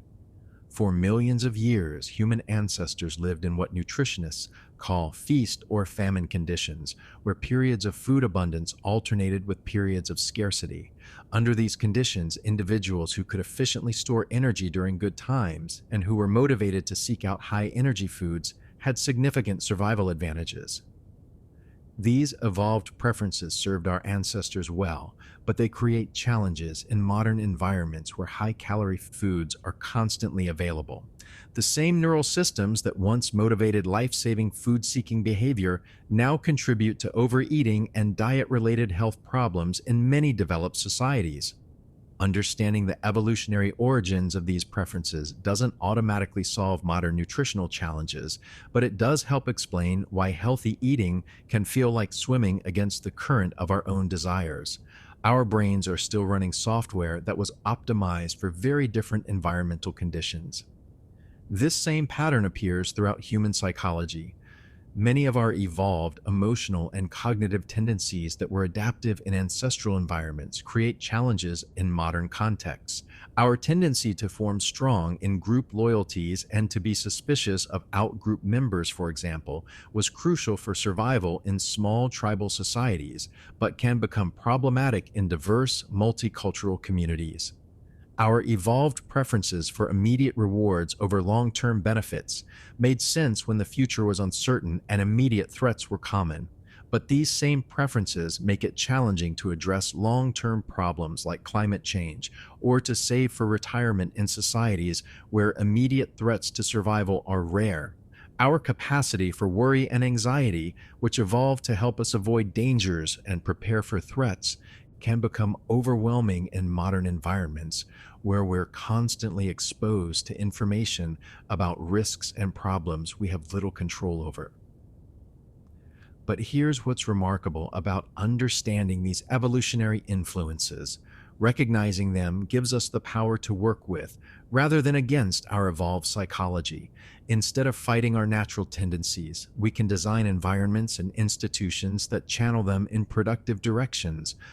For example, understanding our evolved social needs helps explain why remote work, despite its practical advantages, often feels isolating and unsatisfying.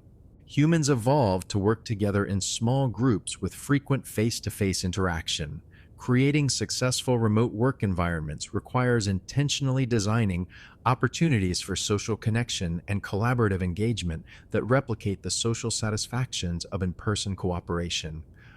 Similarly, understanding our evolved relationship with risk and uncertainty helps explain why humans are often poor at making decisions about long-term abstract threats like climate change or financial planning.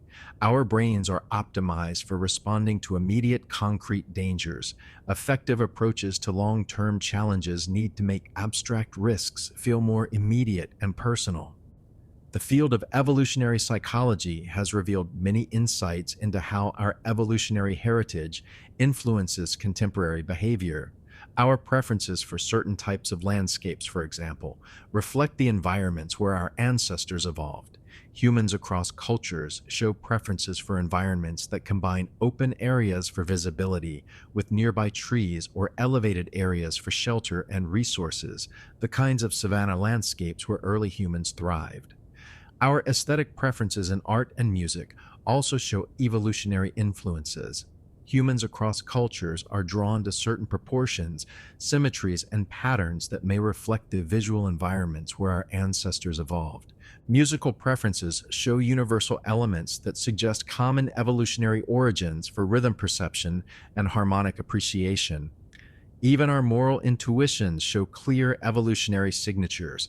The values that humans hold across cultures, things like fairness, reciprocity, care for children, and respect for elders, reflect the kinds of social behaviors that were essential for survival in the cooperative societies where our ancestors lived. But recognizing evolutionary influences on human behavior doesn't mean that we're predetermined or unchangeable. Understanding our evolutionary heritage actually enhances our capacity for choice by revealing the psychological mechanisms that influence our decisions. When we understand why we're naturally drawn to certain behaviors or away from others, we can make more conscious choices about which tendencies to embrace and which to modify. This is particularly important when we consider how human evolutionary heritage influences our responses to modern challenges. Take the challenge of environmental conservation. Our evolved psychology includes both tendencies that support environmental protection and tendencies that work against it. On one hand, humans have evolved strong attachments to particular places and landscapes, especially during childhood. We naturally care about the environments where we live and work. We have evolved capacities for long-term planning and consideration for future generations that can motivate environmental protection. On the other hand, our evolved psychology also includes tendencies toward short-term thinking, preferences for immediate benefits over future costs, and difficulty grasping the significance of gradual changes that occur over time, scales longer than individual lifetimes. Effective environmental conservation requires understanding and working with both sets of evolutionary tendencies. Rather than simply exhorting people to care more about the environment, successful conservation efforts often make environmental benefits more immediate and personal, create opportunities for people to develop emotional connections to specific places and species, and design systems that make environmentally beneficial choices easier and more socially rewarding. The same evolutionary approach can be applied to understanding and addressing other contemporary challenges. Consider the problem of political polarization, which seems to be increasing in many societies around the world. From an evolutionary perspective, the tendency to form strong group loyalties and to view other groups with suspicion was adaptive for small-scale societies where resources were scarce, and intergroup conflict was common. But in large, diverse societies, these same psychological tendencies can become destructive, leading to political divisions that make it difficult to address shared challenges. Understanding the evolutionary origins of political tribalism doesn't eliminate it, but it does suggest strategies for reducing its harmful effects. Successful approaches to reducing political polarization often involve creating opportunities for positive intergroup contact, emphasizing shared goals and common threats, and designing political institutions that reward cooperation rather than conflict. These strategies work because they activate evolved psychological mechanisms that support cooperation while reducing the activation of mechanisms that promote intergroup hostility. The application of evolutionary insights to contemporary challenges represents a growing field of research and practice.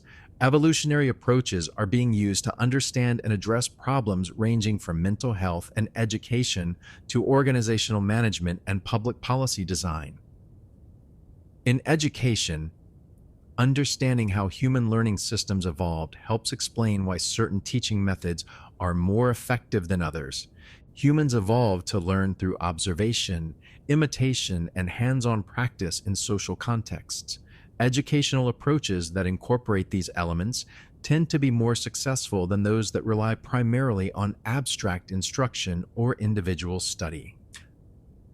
In mental health, evolutionary perspectives help explain why certain psychological problems are so common in modern societies. Depression and anxiety, for example, may partly reflect the activation of evolved psychological mechanisms in environments they weren't designed for.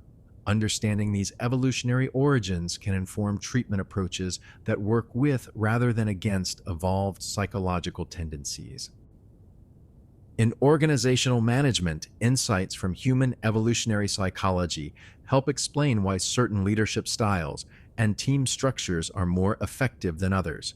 Humans evolved to function in small groups with relatively flat hierarchies and high levels of personal interaction. Successful modern organizations often recreate these conditions through team-based structures, participatory decision-making, and emphasis on personal relationships between leaders and team members. But perhaps the most important application of evolutionary insights concerns our understanding of human potential and human responsibility. Recognizing that we evolved as cooperative, cultural creatures doesn't diminish human achievement, it reveals the true source of our remarkable capabilities. Every great human accomplishment, from the development of language and art to the creation of science and technology, represents the flowering of cognitive and social capabilities that evolved through millions of years of cooperative evolution. We are capable of extraordinary things, not because we transcended our evolutionary heritage, but because we learned to express it fully. At the same time, understanding our evolutionary heritage reveals our profound responsibilities to each other and to the planet that created us. We are not separate from nature, but deeply embedded within it. Our remarkable capabilities come with obligations to use them wisely, not just for our own benefit, but for the flourishing of all life. The story of human evolution reveals creatures who succeeded through cooperation, who developed culture as an extension of biology, and who discovered that their greatest strength lay in working together rather than competing against each other. These insights remain as relevant today as they were millions of years ago. As you go about your daily life, as you form relationships and make decisions, as you contribute to the communities and societies you're part of, you're continuing this ancient story of cooperative evolution. Every act of kindness, every moment of learning, every effort to work with others towards shared goals represents the continuation of the evolutionary trajectory that brought you into existence. The challenges facing humanity today, from climate change and environmental destruction to poverty and conflict, require the same kinds of cooperative solutions that characterized human evolution from its earliest stages. We succeeded as a species by learning to work together, and our continued success depends on applying these same principles at ever larger scales. Understanding your evolutionary heritage doesn't limit your choices or predetermine your behavior. Instead, it reveals the remarkable legacy of cooperation and innovation that you've inherited, and it highlights your capacity to contribute to the ongoing human story of collective problem-solving and mutual support. Tonight, as you prepare for rest, you can take comfort in knowing that you're part of something much larger than yourself, a species-wide project of cooperation and discovery that has been unfolding for millions of years and will continue long after you're gone. Your individual contributions to this project, however small they might seem, are part of the same evolutionary trajectory that transformed vulnerable primates into the remarkable creatures capable of contemplating their own origins under starlit skies. The evolutionary mechanisms that shaped our ancestors continue to operate in your own life, creating opportunities for growth, connection, and contribution that reflect millions of years of accumulated wisdom about what it means to be human. And tomorrow, in ways both large and small, you'll continue writing this ancient story through your choices, your relationships, and your participation in the grand human experiment of living together on this remarkable planet. But there's something even more profound waiting for us as we approach the culmination of this evolutionary journey, something that weaves together every thread we've explored tonight into a vision of what human evolution might become next. Because the story we've been telling isn't really a story about the past at all. It's a story about potential, about the remarkable capacities that millions of years of evolution have placed within your reach, and about the extraordinary moment in cosmic history that you're living through right now. Think about this for a moment. You exist at a unique point in the 4.5 billion year history of Earth, a moment when life has become conscious of its own evolutionary development. For nearly all of Earth's existence, evolution proceeded without any awareness of itself, driven by the blind forces of variation, selection, and inheritance operating across countless generations of unconscious organisms. But now, for the first time in planetary history, evolution has produced creatures capable of understanding their own evolutionary development, of consciously participating in shaping evolutionary processes, and of taking responsibility for the future of life itself. You are living through what may be the most significant transition in the history of life on Earth, the emergence of conscious evolution. This isn't science fiction or philosophical speculation. It's the logical continuation of trends that have been unfolding throughout human evolutionary history. From the beginning, humans have been creatures who could adapt to environmental challenges through cultural innovation, rather than waiting for genetic changes.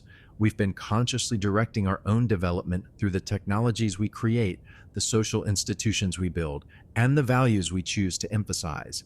But the scale and speed of this conscious evolutionary influence has accelerated dramatically in recent centuries. Through medicine, we've begun to control the genetic factors that influence human health and development. Through education and technology, we've created environments that can dramatically enhance human cognitive capabilities. Through global communication and transportation, we've created the infrastructure for cooperation and coordination at unprecedented scales. The current moment in human evolution is remarkable, not just for what we've achieved, but for what these achievements make possible going forward. We are approaching the point where we might be able to consciously guide not just our cultural evolution, but our biological evolution as well, where we might be able to take responsibility for the well-being of our entire planet's ecosystem. The emerging technologies of genetic engineering, artificial intelligence, and biotechnology represent tools that could allow humans to address many of the evolutionary mismatches and limitations that we've discussed tonight. We might be able to enhance human cognitive capabilities, extend healthy lifespans, and reduce susceptibility to the diseases and psychological problems that reflect conflicts between our evolved psychology and modern environments. But these same technologies also create risks and ethical challenges that have no precedent in human evolutionary history. The power to modify genetic information, to create artificial intelligences that might exceed human capabilities, and to alter fundamental biological processes requires wisdom and careful consideration that matches the magnitude of these capabilities. The decisions that humans make about these technologies over the next few decades may influence the trajectory of evolution on Earth for millions of years to come. This represents a level of responsibility that no species has ever faced before, the responsibility to serve as conscious stewards of evolutionary processes that were previously guided only by natural selection. Understanding our evolutionary heritage provides crucial guidance for navigating these unprecedented responsibilities. The cooperative, forward-thinking, culturally innovative aspects of human nature that allowed our species to thrive throughout evolutionary history remain our greatest assets for addressing contemporary challenges. But our evolutionary heritage also includes tendencies that could become destructive when combined with powerful technologies. Our in-group loyalties, our preferences for immediate benefits over long-term costs, and our capacity for self-deception and rationalization could lead to catastrophic decisions about genetic engineering, artificial intelligence, or environmental management. The challenge of conscious evolution is learning to enhance and express the best aspects of human evolutionary heritage while finding ways to mitigate or redirect the most problematic tendencies. This requires not just technological innovation, but cultural and moral innovation that can keep pace with our expanding capabilities. One of the most profound frontiers in human evolution concerns the development of what researchers call extended cognition, the integration of human intelligence with artificial intelligence and technological systems in ways that create cognitive capabilities that exceed what either humans or machines could achieve independently.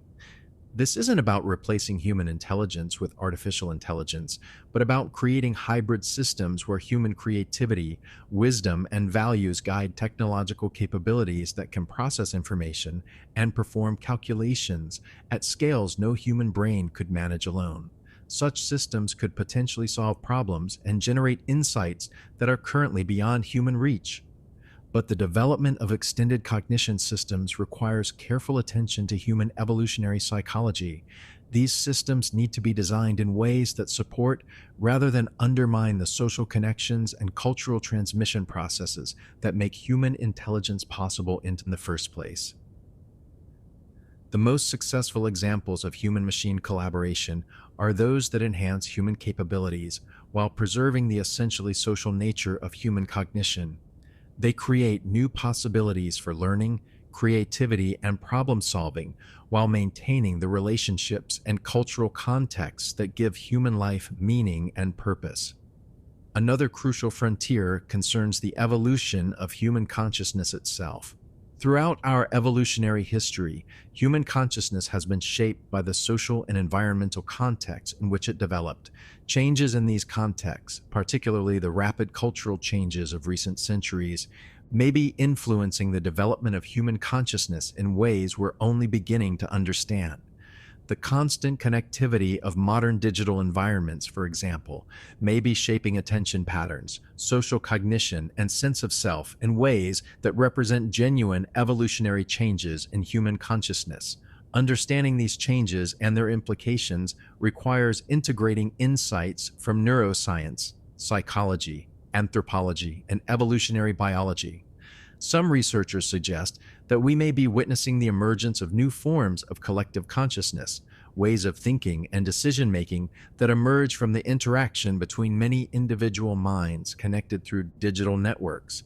If this is true, it would represent a continuation of the same cooperative cognitive evolution that has characterized human development from its earliest stages. But the development of collective consciousness also raises profound questions about individual autonomy, privacy, and the nature of personal identity.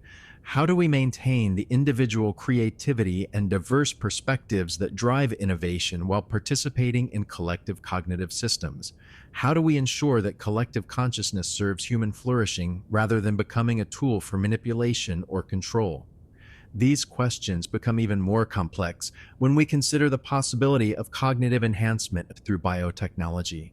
Advances in neuroscience and genetic engineering may soon make it possible to enhance human memory, attention, emotional regulation, and other cognitive capabilities. Such enhancements could potentially address many of the evolutionary mismatches that create challenges in modern environments.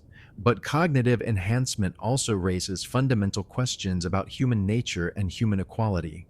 Would enhanced humans still be recognizably human? How would cognitive enhancement affect social relationships and cultural transmission? What obligations would enhanced humans have toward unenhanced populations? The evolutionary perspective suggests that successful cognitive enhancement would need to preserve and strengthen the social and cultural capabilities that make human intelligence possible, rather than focusing solely on individual cognitive performance. Enhancements that increase individual capabilities while undermining social cooperation might ultimately be counterproductive from an evolutionary perspective. Perhaps the most profound frontier in human evolution concerns our expanding understanding of consciousness and its role in evolutionary processes. Traditional evolutionary theory treated consciousness as a byproduct of complex neural development, interesting but not particularly important for understanding evolutionary change. But recent research suggests that consciousness might play a more active role in evolutionary processes than previously recognized. Conscious choices about mating, child rearing, social organization, and environmental modification can influence evolutionary trajectories in ways that go beyond simple natural selection. In humans, consciousness has become a major evolutionary force through its role in cultural innovation and social cooperation. The conscious choices that individuals and groups make about values, goals, and behaviors directly influence which cultural innovations are preserved and transmitted to future generations. This means that human consciousness is not just a product of evolution, but an active participant in ongoing evolutionary processes. The thoughts you think, the values you hold, and the choices you make all contribute to shaping the cultural evolution that will influence human development for generations to come. Understanding consciousness as an evolutionary force has important implications for how we think about personal responsibility and social change. Every individual participates in cultural evolution through their daily choices about how to live, what to value, and how to relate to others. These individual choices, when aggregated across populations, become the cultural changes that shape human evolutionary development. This perspective suggests that personal growth and social change are not separate processes, but different aspects of the same evolutionary dynamic. Working to become more cooperative, more thoughtful, more caring individuals contributes directly to the cultural evolution that shapes the future of our species. As we near the end of our journey through human evolutionary history, we encounter questions that remain beautifully, mysteriously open. We don't know what conscious participation in evolutionary processes will ultimately make possible. We don't know how far human capabilities might be enhanced while preserving the essential characteristics that make us human. We don't know what new forms of cooperation and coordination might emerge as we face global challenges that require species-wide responses. But what we do know is that these questions will be answered through the same processes that have characterized human evolution from its earliest stages. They'll be answered through cooperation, through cultural innovation, through the careful application of accumulated wisdom to novel challenges, and through the persistent human commitment to working together towards shared goals. The story of human evolution reveals that we are creatures capable of remarkable things when we embrace our fundamental nature as cooperative, learning, forward-thinking beings. The challenges we face today are unprecedented in human history, but they're not unprecedented in the broader story of evolutionary development. Life on Earth has faced existential challenges before, from mass extinctions to dramatic climate changes, and has responded through the same processes of variation, selection, and innovation that now operate through human consciousness and culture.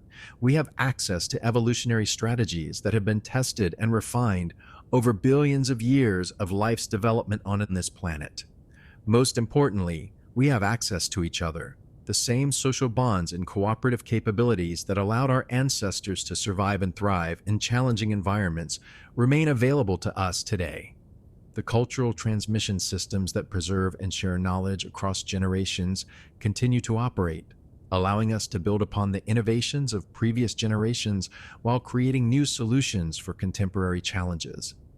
The story of human evolution, in all its complexity and wonder, reveals that you are part of something magnificent, an ongoing experiment in conscious cooperation that represents the cutting edge of evolutionary development in our corner of the universe.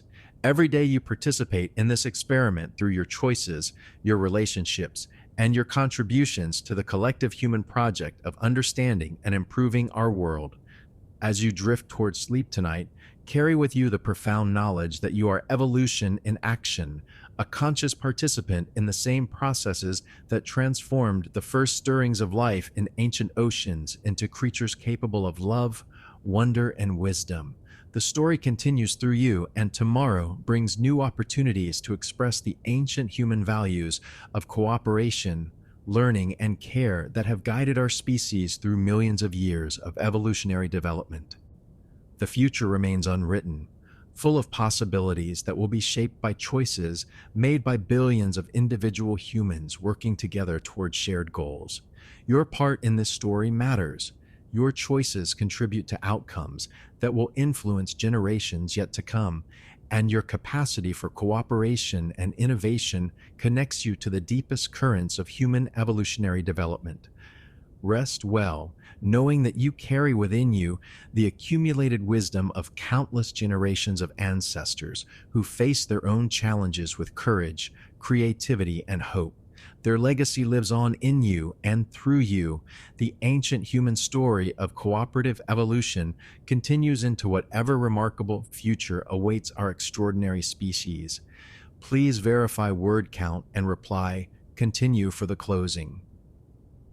As we reach the culmination of our journey through human evolutionary history, we arrive at a moment of profound integration, where all the threads of our story weave together into a tapestry that reveals both where we've been and where we might be going.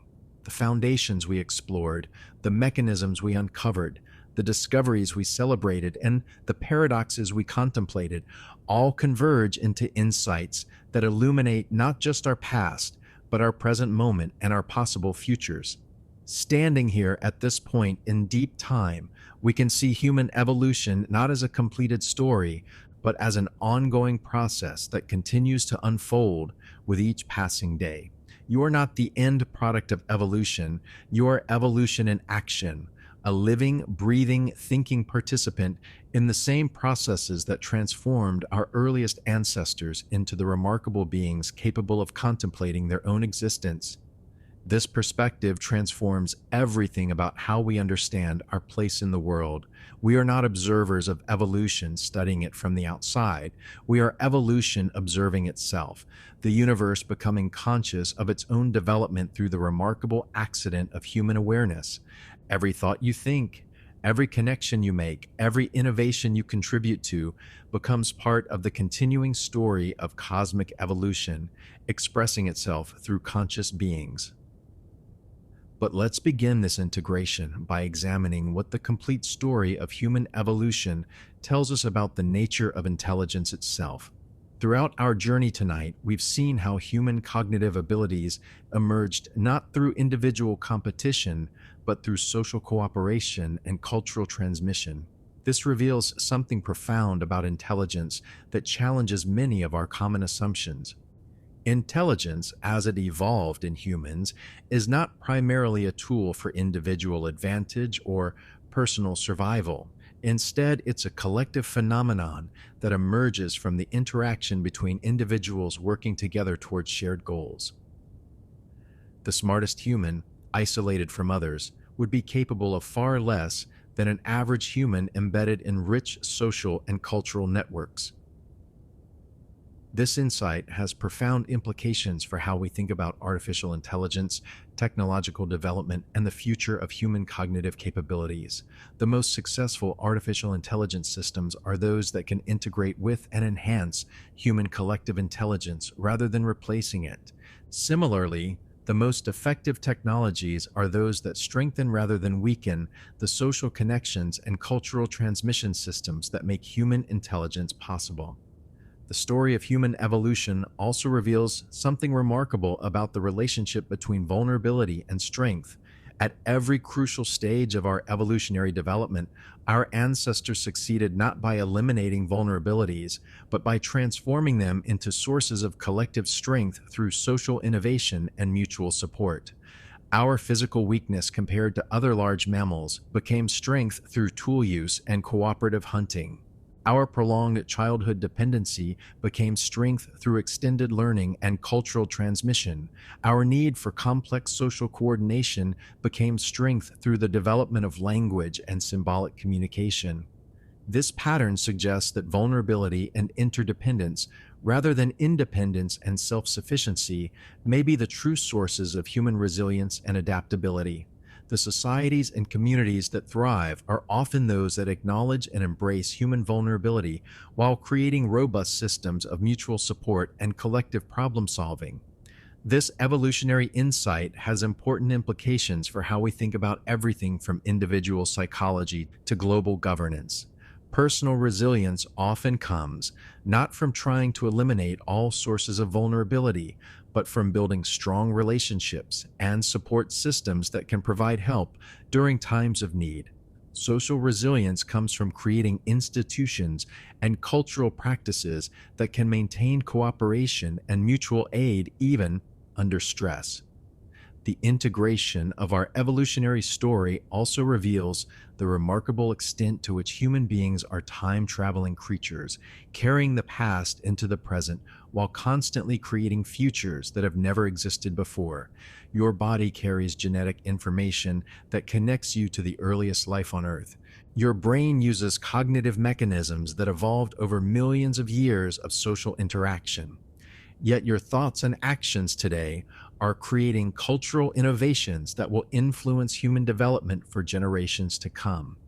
This temporal integration, the way human beings exist simultaneously in deep time and immediate experience, represents something unique in the natural world. Other species certainly influence their environments and leave traces that persist beyond their individual lifetimes, but no other species has developed the capacity to consciously participate in shaping evolutionary processes through cultural innovation and intentional environmental modification. Humans have become what biologists call a major evolutionary transition, a development that fundamentally changes how evolution operates on Earth.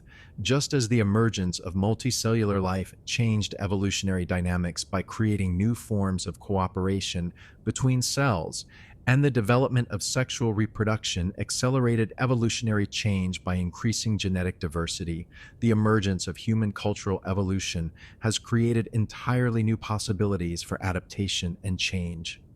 Cultural evolution operates according to different rules than genetic evolution. It can be intentional rather than random. It can respond to problems within single generations rather than over many generations. And it can combine innovations from different sources in ways that genetic evolution rarely achieves. This gives humans unprecedented power to shape their own evolutionary trajectory and the evolution of other species. But with this power comes profound responsibility. For the first time in Earth's history, a single species has the ability to dramatically influence global environmental conditions and the survival prospects of countless other species. The same cognitive and technological capabilities that allowed humans to thrive in diverse environments now give us the ability to alter those environments in ways that affect all life on the planet. Understanding our evolutionary history reveals both the sources of this remarkable power and guidance for how to use it wisely. We evolved as creatures who succeeded through cooperation, foresight, and care for future generations. These same values, applied at global scales, may be essential for navigating the challenges that our own success has created. The current period in Earth's history, which many scientists call the Anthropocene, represents a new phase in the relationship between humans and the natural world. For the first time, human activities are the primary drivers of environmental change on a planetary scale. This creates both unprecedented challenges and unprecedented opportunities for conscious participation in evolutionary processes. Climate change, biodiversity loss, and environmental degradation represent the kinds of collective action problems that can only be solved through the same cooperative mechanisms that characterized human evolution from its earliest stages. No individual or single community can address these challenges alone. They require coordination and cooperation at species-wide scales. But human evolutionary history also provides examples of how such cooperation can emerge and be sustained.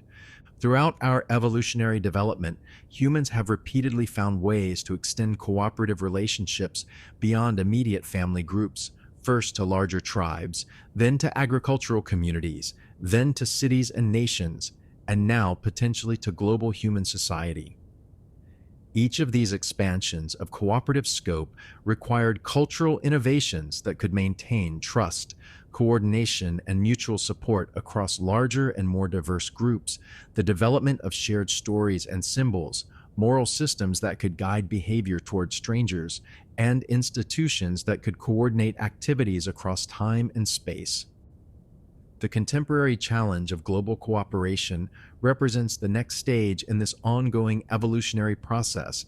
We need cultural innovations that can support cooperation and mutual care at the scale of our entire species and our entire planet. This may require new forms of governance, new economic systems, and new cultural narratives that emphasize our shared evolutionary heritage and our common future. No, but the story of human evolution also suggests reasons for optimism about our ability to meet these challenges. We are, after all, the descendants of creatures who repeatedly found creative solutions to seemingly impossible problems. Our ancestors survived ice ages, mega droughts, volcanic eruptions, and countless other environmental challenges through flexibility, cooperation, and cultural innovation. The same capabilities that allowed our ancestors to adapt to changing environments throughout human evolutionary history are available to us today. We have unprecedented access to information, unprecedented technologies for communication and coordination, and unprecedented understanding of both our evolutionary heritage and our current situation. What we need now is the wisdom to apply these capabilities in ways that honor our evolutionary heritage while meeting the challenges of our current situation. This means embracing the cooperative, forward-thinking, culturally innovative aspects of human nature while finding ways to channel our more problematic evolutionary inheritances in constructive directions. The emerging field of evolutionary futurism attempts to apply insights from human evolutionary history to anticipating and shaping human development going forward. This involves asking questions like, what kinds of environments and social structures best support human flourishing given our evolutionary heritage? How can we design technologies that enhance rather than undermine human social and cognitive capabilities? What cultural innovations might be needed to support cooperation at global scales? These questions don't have simple answers, but our evolutionary history provides important guidance. Humans thrive in environments that provide opportunities for meaningful social connection, purposeful work, creative expression, and contribution to something larger than themselves. We struggle in environments that isolate us from others, provide few opportunities for meaningful engagement, or create conflicts between immediate pressures and long-term well-being. Understanding these patterns can inform everything from urban planning and educational design to workplace organization and political institution development. By designing human environments that work with rather than against our evolutionary psychology, we can create conditions that support both individual flourishing and collective cooperation. The story of human evolution also reveals important insights about the nature of progress and development. Evolution doesn't move toward predetermined goals or optimal solutions. It responds to immediate environmental pressures through whatever mechanisms are available. This means that evolutionary change can sometimes move in directions that seem counterproductive from a long-term perspective. Human cultural evolution faces similar challenges. The innovations that provide short-term advantages, like technologies that increase individual convenience or economic systems that prioritize immediate growth, may create long-term problems for human societies and global ecosystems. But unlike genetic evolution, cultural evolution can be consciously directed. Humans have the capacity to anticipate long-term consequences, to design innovations with future impacts in mind, and to choose cultural changes that support long-term flourishing rather than just immediate advantage. This capacity for conscious cultural evolution represents perhaps the most remarkable achievement of human evolutionary development. We have become creatures capable of intentionally shaping our own continued evolution, both biologically and culturally. This power brings extraordinary opportunities and equally extraordinary responsibilities. As we integrate all aspects of our evolutionary story, we see that human evolution reveals creatures who are simultaneously ancient and modern, individual and collective, vulnerable and powerful.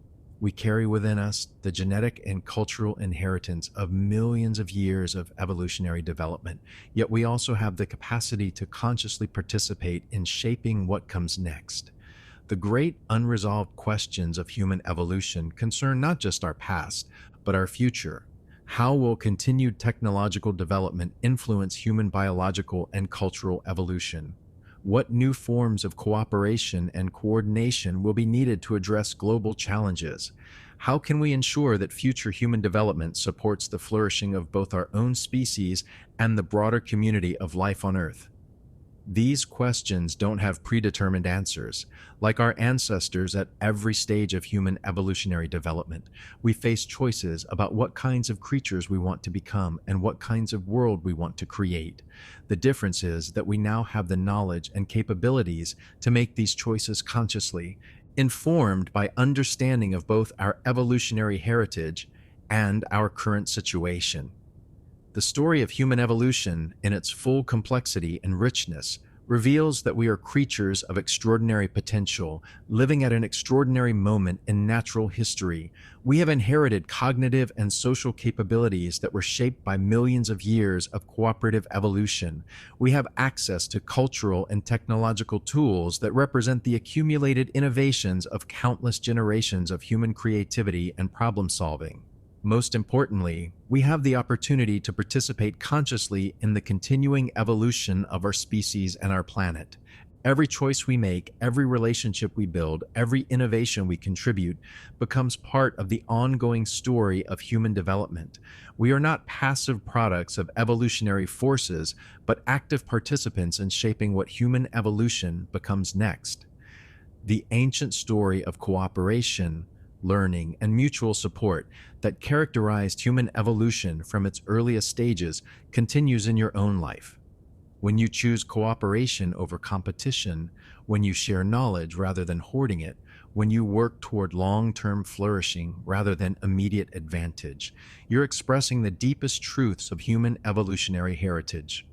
And when you rest tonight, surrounded by the fruits of millions of years of human evolutionary development, you can take comfort in knowing that you're part of a story that's both profoundly ancient and constantly new, both thoroughly natural and utterly remarkable. The same evolutionary processes that created the capacity for language and art, for science and technology, for love and wonder, continue to operate through you and through every other human being alive today.